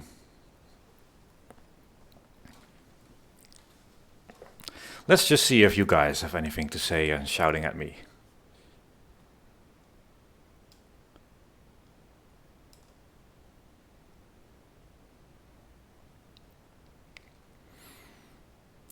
Pum badum pum badum badum pum pum pum pum. Dun dun dun dun dun dun. Doodle-doo doo-doo-doo.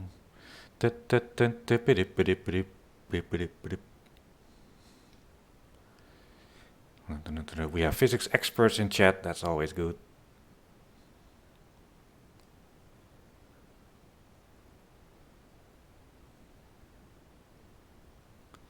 Yes.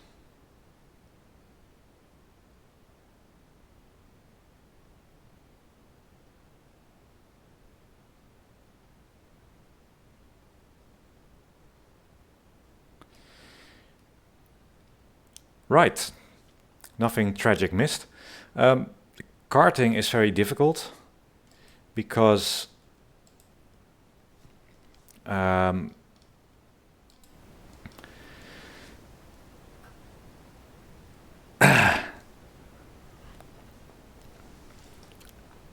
is karting difficult? Karting is difficult because it's very physical and you have almost no steering lock and the forces are very high the moment you touch the steering wheel. So it's very hard for a force feedback wheel because the moment you do anything, it tends to counter with a maximum force. Almost, like it's very binary almost.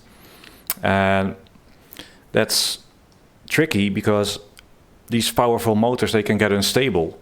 And that's an area where my sim steering had trouble with the cards in AMS. My own card is a little different from the release version, a little bit more slidey.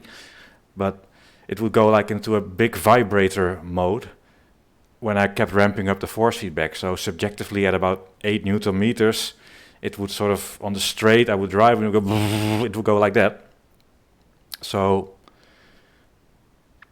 there was a problem and I couldn't get nice and sweaty in AMS karting. Same with the sim steering 2 as well. So that leads me to believe that the sim steering is very smooth and precise, but also has some filtering in there that we can absolutely tweak because the SimuCube 2 software gives you that option. So I'm just gonna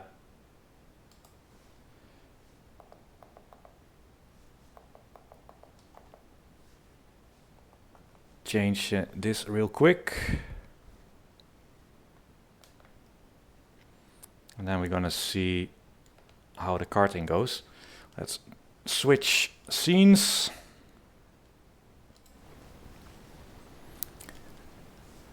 We have one prepared and I'll just spare you the details of how we're gonna tweak it. I'm gonna run the Reconstruction Filter again and I'm gonna run quite a bit of damping and inertia as well. Since it only moves so little, this steering wheel, you can get away with a bit more inertia and damping because you're not really going to get super high speeds. And I want this to feel quite firm, since the forces will be quite strong. So we're this is a Spa design 28, 27, I think 27 centimeter wheels. Very light, very stiff. I can recommend it, and it's not even that expensive. It's very cool, very nice wheel. Yep. So I'm just tweaking here, a bit more damping, like 50%, 30%, and just feel it. That might be all right, because we're gonna go hardcore now with 100%. Still a little more, I think.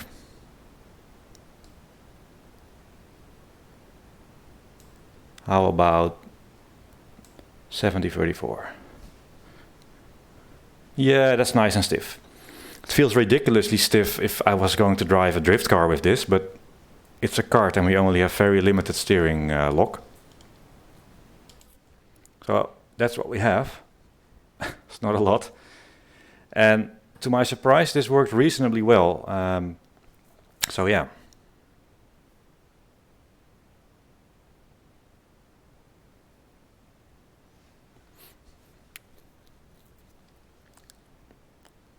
So just getting a bit sidetracked by a hopefully sarcastic remark from Dave. Let's see, where are we? AMS, start.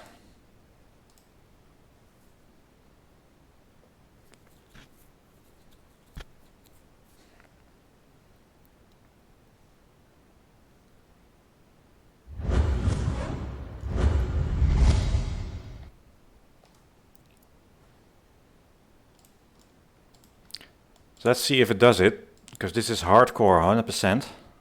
Really, really hardcore, in fact. Oh, that's. So here you can see in the game the end stop comes in a little before the end of calibration. You can actually tweak that.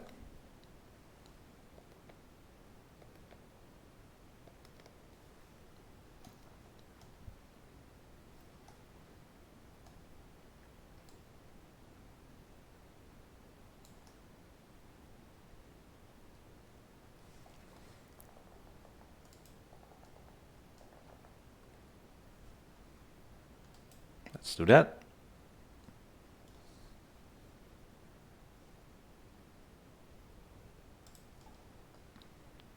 So now I think, yeah, now the end stop happens just about where I end my calibration. That's good.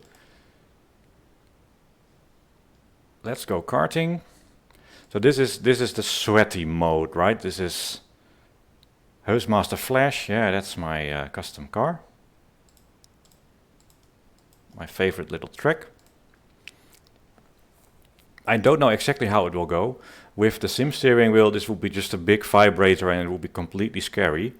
And you would notice it too. If it was vibrating, the whole room would shake. And if it does that now, it'll be quite obvious. But it's really firm.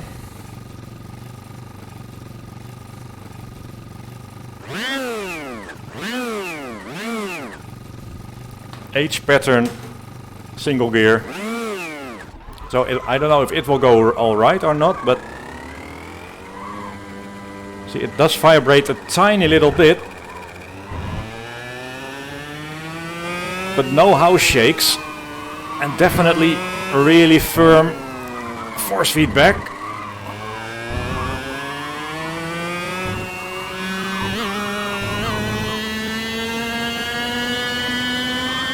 You can thrust too, so it was a little scary with the sim steering.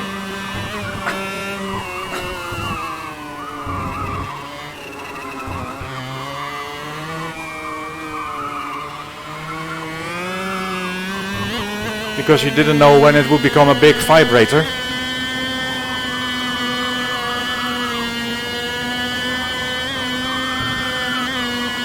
And here it is, completely stable, despite running very strong force feedback. You really work up a sweat in no time.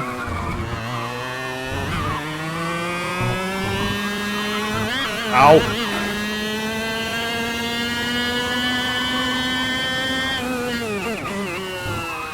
And this is so much fun. And I like it this way, just to make it a bit of a physical workout.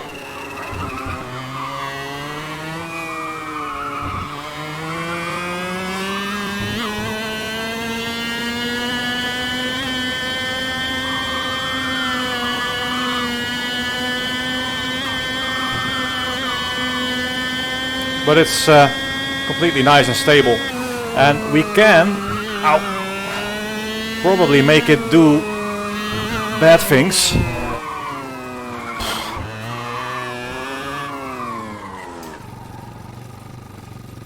let's try that. Because I think even the reconstruction filter was responsible for keeping this in check.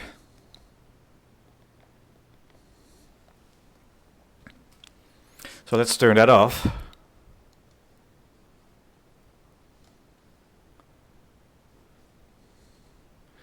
Reconstruction filter off.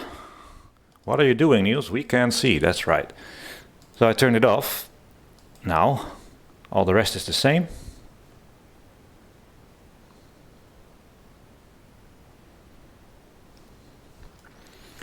That's done.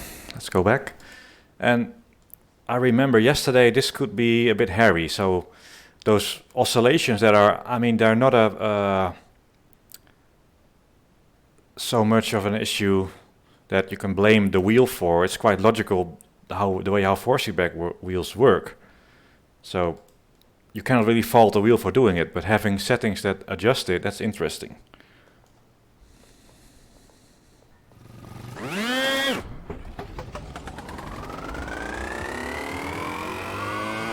It feels way more grainy now, like there's a little sand in the steering rack.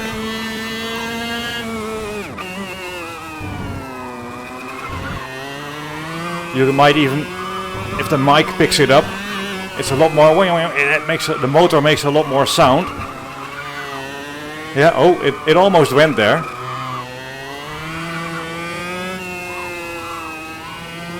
It's not quite doing it, but it almost went vibratey. I agree, it would make more sense that the inertia and damping fixes it, but this stability with such limited steering lock and such quickly ramping up force with steering lock is quite amazing that it's stable. And you can just, you know, it doesn't bugger off on its own. The mic might actually pick this up, probably doesn't, but the whole thing is a lot more noisy now. The motor makes a lot more grainy type noises because the reconstruction filter isn't there to smooth it out. But it doesn't feel less laggy. It's not that it's quicker now than with the reconstruction filter. So they really did good work with that filter. Getting some of the downsides of force feedback dialed out with well, they have some pretty hardcore processing power in the SimuCube too, and they use it to good effect. Well, that's really nice.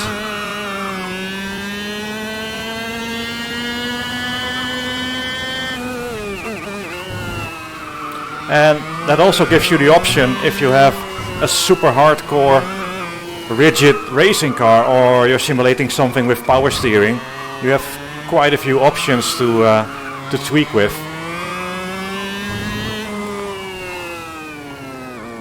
Oh, it's not quite scary, but it does vibrate more than it did without the reconstruction filter. Whew. Captain Sweatpants getting sweaty.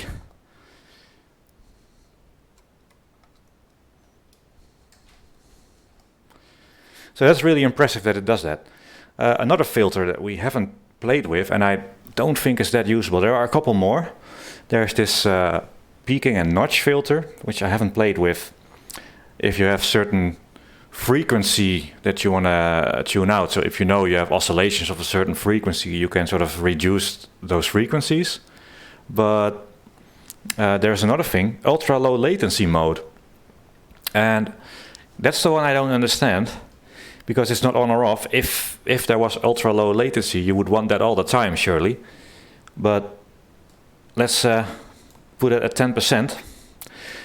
It feels to me that ultra low latency is sort of a prediction or something, like it tries to be ahead of what you're doing. That's how it feels, because if memory serves, it's not good in this case anyway. So that's the nice thing of having all these options. Test it out, see what works. But here, oh yeah. See? it becomes the big vibrator, which we didn't have before.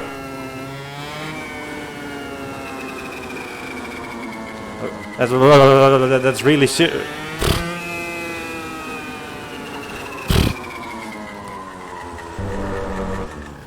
quite strong.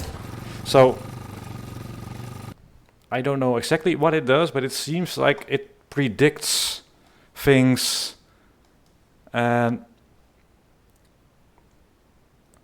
that might work sometimes, but if it's very direct and it predicts the wrong thing, you can get oscillations from that as well. So ultra low latency mode, I mean, I'm sure the latency is as low as it can be already, and this is just an extra way to try and predict, and it really depends on the car. Yeah. So Yannick says, hey, the noises. Yeah, the noises with the reconstruction filter is like the reconstruction filter takes the sand out of your steering rack. So yeah. And Mika Takala, who is actually from Granite Devices, confirmed that the ultra low latency is a bit like predicting and trying to be ahead. So with certain games it might help, with certain it might not. But that's the really nice thing about the software. You can have your profile for each sim, for each car in the sim, each setting that you find works well, and just go with that. So that's really cool. Right, what I am going to do now is load my preset that we've called Nuke, and I'm just gonna randomly, I don't know, let's go with 3, install some damping, sure, a bit of friction, why not? What is a nuke? Well, how about a 1250 horsepower Formula 1 car? It's actually an interesting point. Yannick asks Mika if the noises that are coming from the wheel are bad, because sometimes it sounds like there is sand in your steering rack and it's all high frequency and it's vibrating and shaking. It's an interesting question, actually, if that not vibrates things a bit. There's also randomly skipping things here. The torque limit, torque bandwidth limit, is sort of an upper frequency that you can feel, and at 2200 Hertz is very high. You can definitely feel if you lower this to 100 Hertz that the detail is a bit reduced. And there is also the slew rate limit here, which is how quickly the torque can ramp up. So it is in Newton meter per millisecond. So if it's here at about 2, then every millisecond the torque can increase by 1 Newton meter. Now the thing is, if you hit a curb and there's a super sudden peak in torque requested from the wheel, this will sort of slow it down. It says, all right, you want me to give you 20 Newton meters from 0, but with the slew rate of 2 Newton meter per millisecond, it will take 10 milliseconds to really ramp it up. So that's still really quick. So even though we're to the left of the slider, it's still very, very quick torque build-up.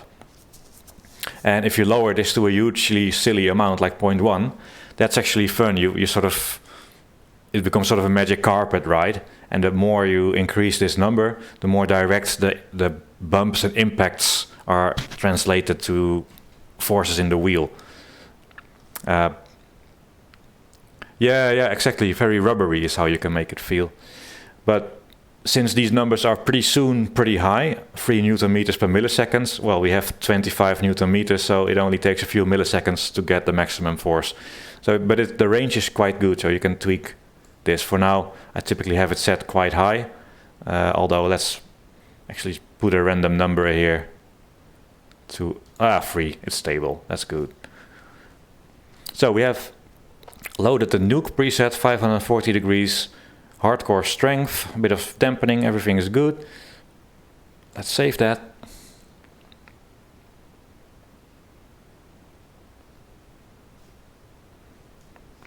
Go back to my other scene. And Turbo Formula 1 it is then at Adelaide. I've never done that before. That's must be a good choice.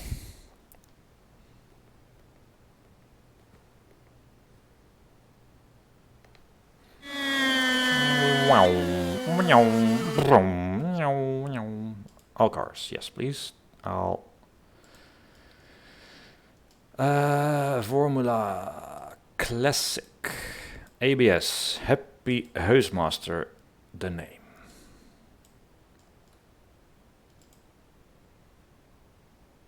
Adelaide 88.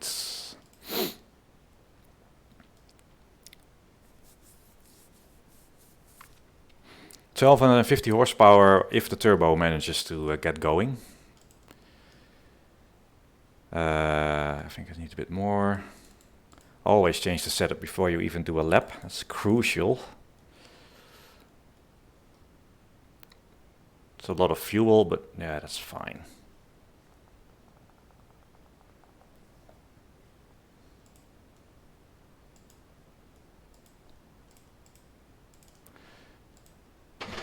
Haha.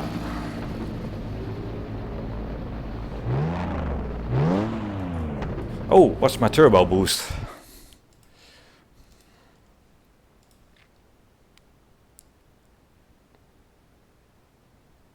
So this is a 1.6 liter 1980s non-turbocharged car. Oh, it's heavy.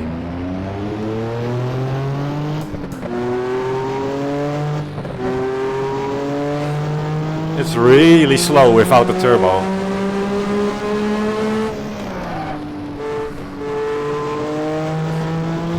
This gives you an impression of it's a bit loud here, but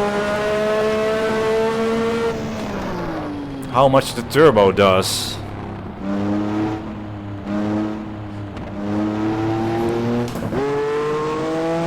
So we just disabled the turbo altogether now. Then it's just a 1.5 liter engine with like 200 horsepower or something.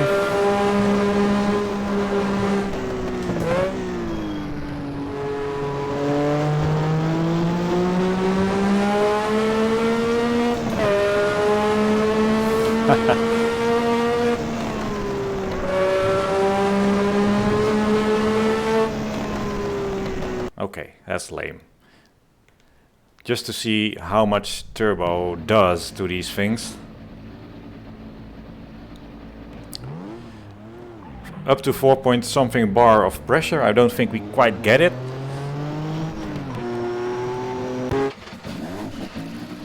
Okay.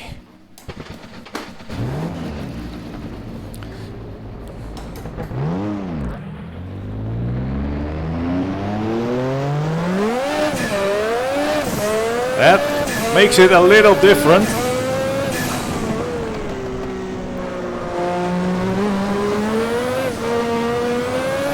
Oh, fuck me. 100% is optimistic here, but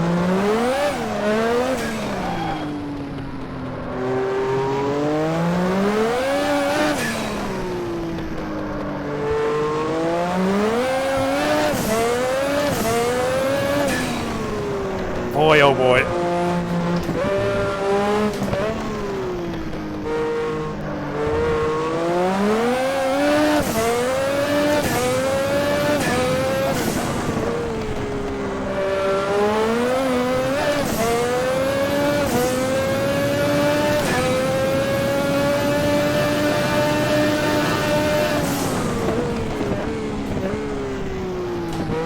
So much drag, you don't need any brakes to slow down. No turbo, and there's the turbo.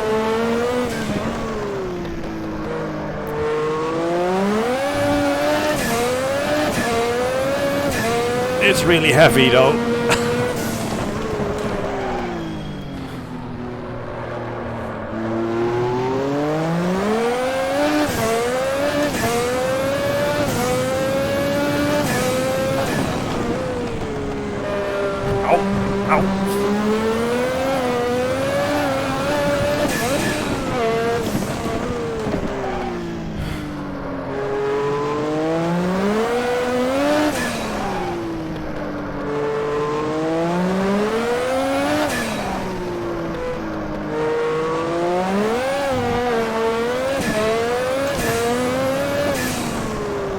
I think my filters are a little subdued. Could do a little more.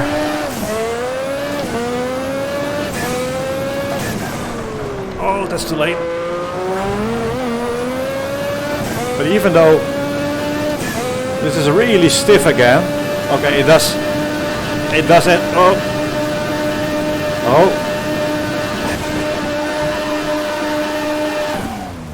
whoa, that's scary. I lost my pedal there for a little bit. That hasn't happened before.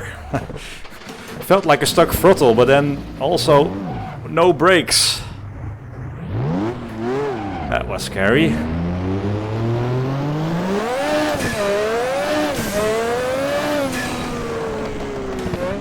I've never had that. Luckily, these things are made from solid brick.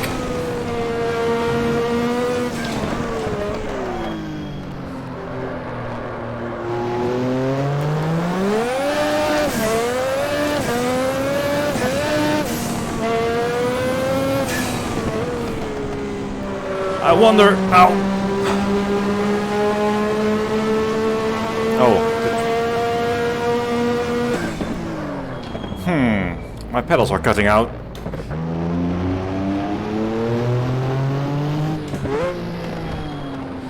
That's a bit weird.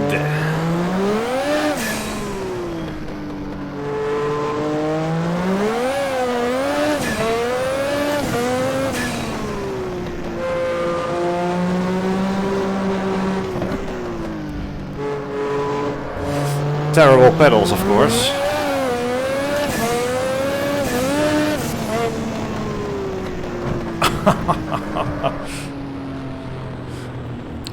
I wonder what that is. Could it still be EMI? Oh. That's a bit sad. Oh, and we're back.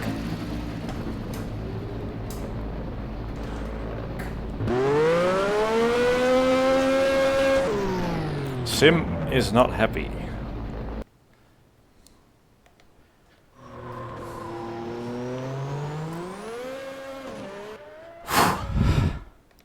I did hear some people talk about EMI, but then the guys at Granite, they tested this stuff and certified it as well. Vince is a bit grumpy today, isn't he? Take a chill pill, man.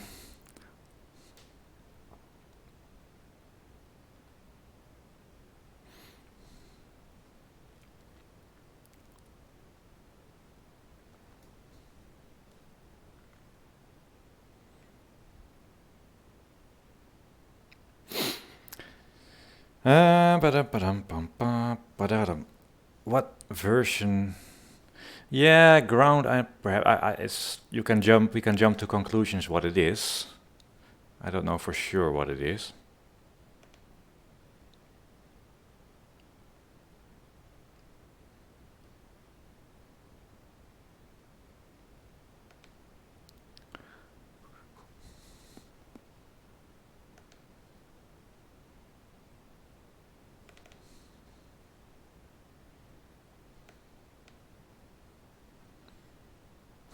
The triple screen DI view.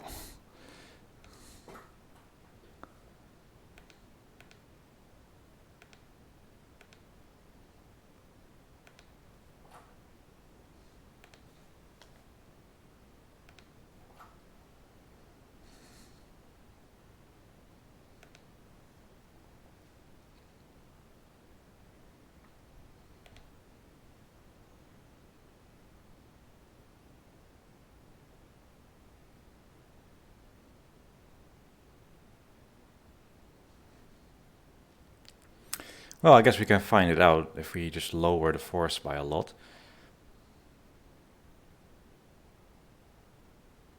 Yeah, my PC was lagging when the pedals didn't work.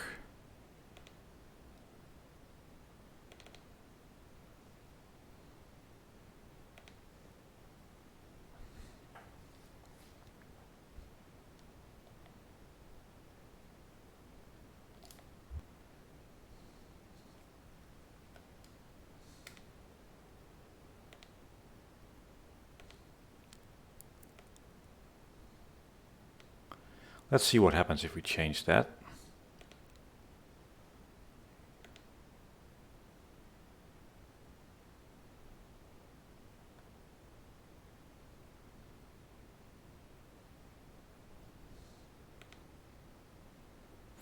Yep.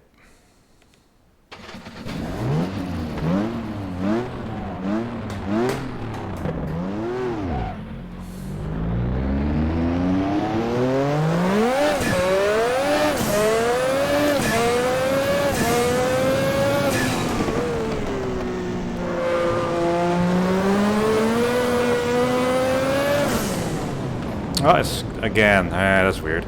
Oh, that's very scary.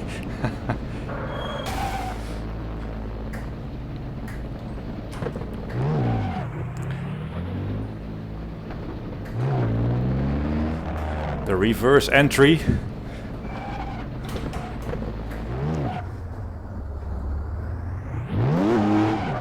So it just seems to do it intermittently now. That's a bit annoying. I don't know what it is. Ouch. I guess that means we are done for-ish. So now the force feedback is quite low, so the EMI will probably also be reduced.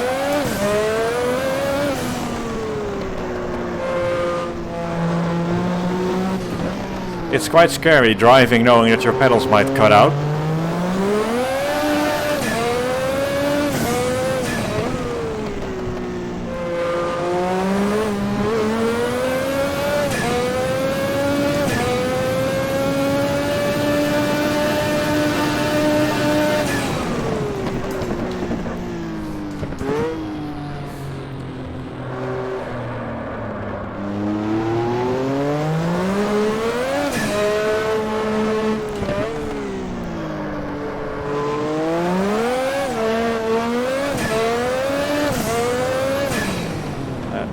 Also when I clutch a lot. Let's not... Oh boy. Come back, come back, come back!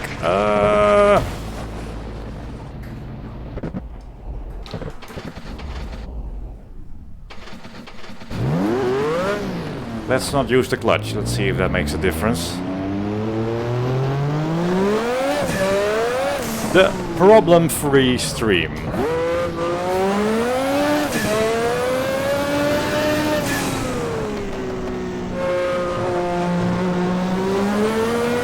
Oh no, okay. And we're gonna die.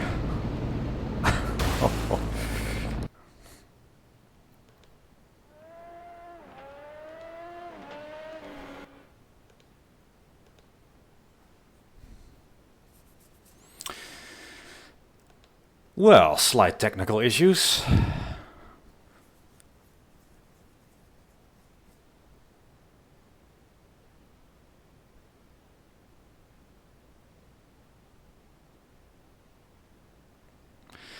Anyway, it did work for a while, and also karting, so I don't know what just happened. Perhaps my pedal board is on its way out. It could be... it shouldn't... I don't think it should be EMI, because they had it all tested, and we tend to blame EMI anytime we have a direct drive wheel and something goes wrong. It must be the EMI. It certainly used to be like that with the first generation of Open Sim wheel. And people just hooked it up to random cables with or without grounding and stuff like that. That was a big issue. It probably shouldn't be so much of an issue anymore as they had it all tested and stuff like that. So let's not jump to conclusions what it is. I'll see if I can fix it. But 2 hours and 10 minutes into this stream, of which the first 45 or so minutes were terrible with all sorts of issues. Yay! We did some different cars and tweaks and things like that, and overall I'm really pleasantly surprised with the wheel. Sim steering, I was about to say. It's that good? Yeah, probably. Things have changed so much with the direct drive systems. They used to be so expensive, with Leo Bodnar sim steering being the only one available until a few years ago. Then OSW, which was potentially almost as good, but would need some more fiddling and messing about, and you could have more EMI issues. So for me it wasn't really an option that you could sort of recommend to somebody. You had to be sort of a DIY guy. So yeah, we'll see. But some people liked that and some didn't. I didn't really count the OSW as a proper alternative because of the expertise you sometimes needed. Then, of course, we got the SimuCube one, which was a little better. Still some DIY stuff required sometimes, and manual loading of firmwares and stuff still didn't really count that. But now with the SimuCube 2 and also the Fanatic wheels, you can get direct drive for relatively little money. So the value for money has gone up amazingly, and with all the settings you have available here, you can tune each car, make a profile. It's really nice and flexible, and there's plenty to do here. Plus, and that's something that the sim steering was, well, I sometimes made some suggestions to them, but nothing really got added, and some of my suggestions were probably bad, but I have the feeling if we suggest stuff, good ideas to the guys at Granite, there's a good chance we'll get more features and options and filters in here as time goes on. So that's a very good thing to know in the back of your mind, that this will be supported for a long time, and yeah, will only get better. The steering wheel itself is super smooth. That's really good. So the motor is smooth. You don't really feel cogging or anything. It's very smooth. Comparable. I don't really feel any difference to a sim steering 2. If anything, I don't know, it could be even smoother. I don't know. It's super smooth. You don't feel any cogging. It's completely smooth, steering it left and right like that. So that's really cool. And that means that unlike my first gen sim steering, which had some cogging, you didn't feel it anymore if you went super hardcore Formula 1 historic maximum force, because the force would overload the system so much that the little cogging, well, you don't notice it anymore. But then you would do some drifting or road car driving and you would feel the graininess of the cogging.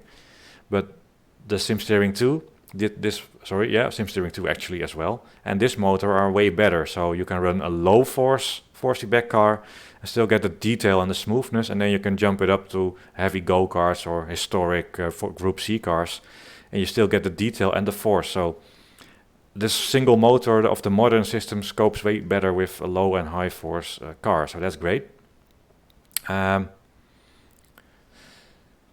EMI, if it's EMI, sometimes, yeah, ferrite cores tends to help on various cables. I'm not an expert at all. In fact, I'm a noob when it comes to electricity. So EMI and shielding and grounding is like witchcraft to me. But who knows? That stuff might help. I'll look into it if it even is that. Perhaps my pedal board is just on its way out. It's been here for a very long time. Might even be a very first generation pedal board. It's underneath the pedal plate. I can't see, but yeah. I might do some more videos. This was supposed to be a smooth 2-hour video where nothing went wrong, but it didn't quite go like that. So, in summary, system works really well, and I would actually prefer it over a sim steering 2 because of the options you have in the software and the fact that it's going to be supported, and I don't see any downsides assuming that the EMI wasn't EMI that we just had. But yeah, overall, very pleased with it, and it's really good. So I could have just said that in a 2-minute video, but instead we are 2 hours down the line. Thanks for watching, guys. I'll be messing with this and probably using this wheel in the future.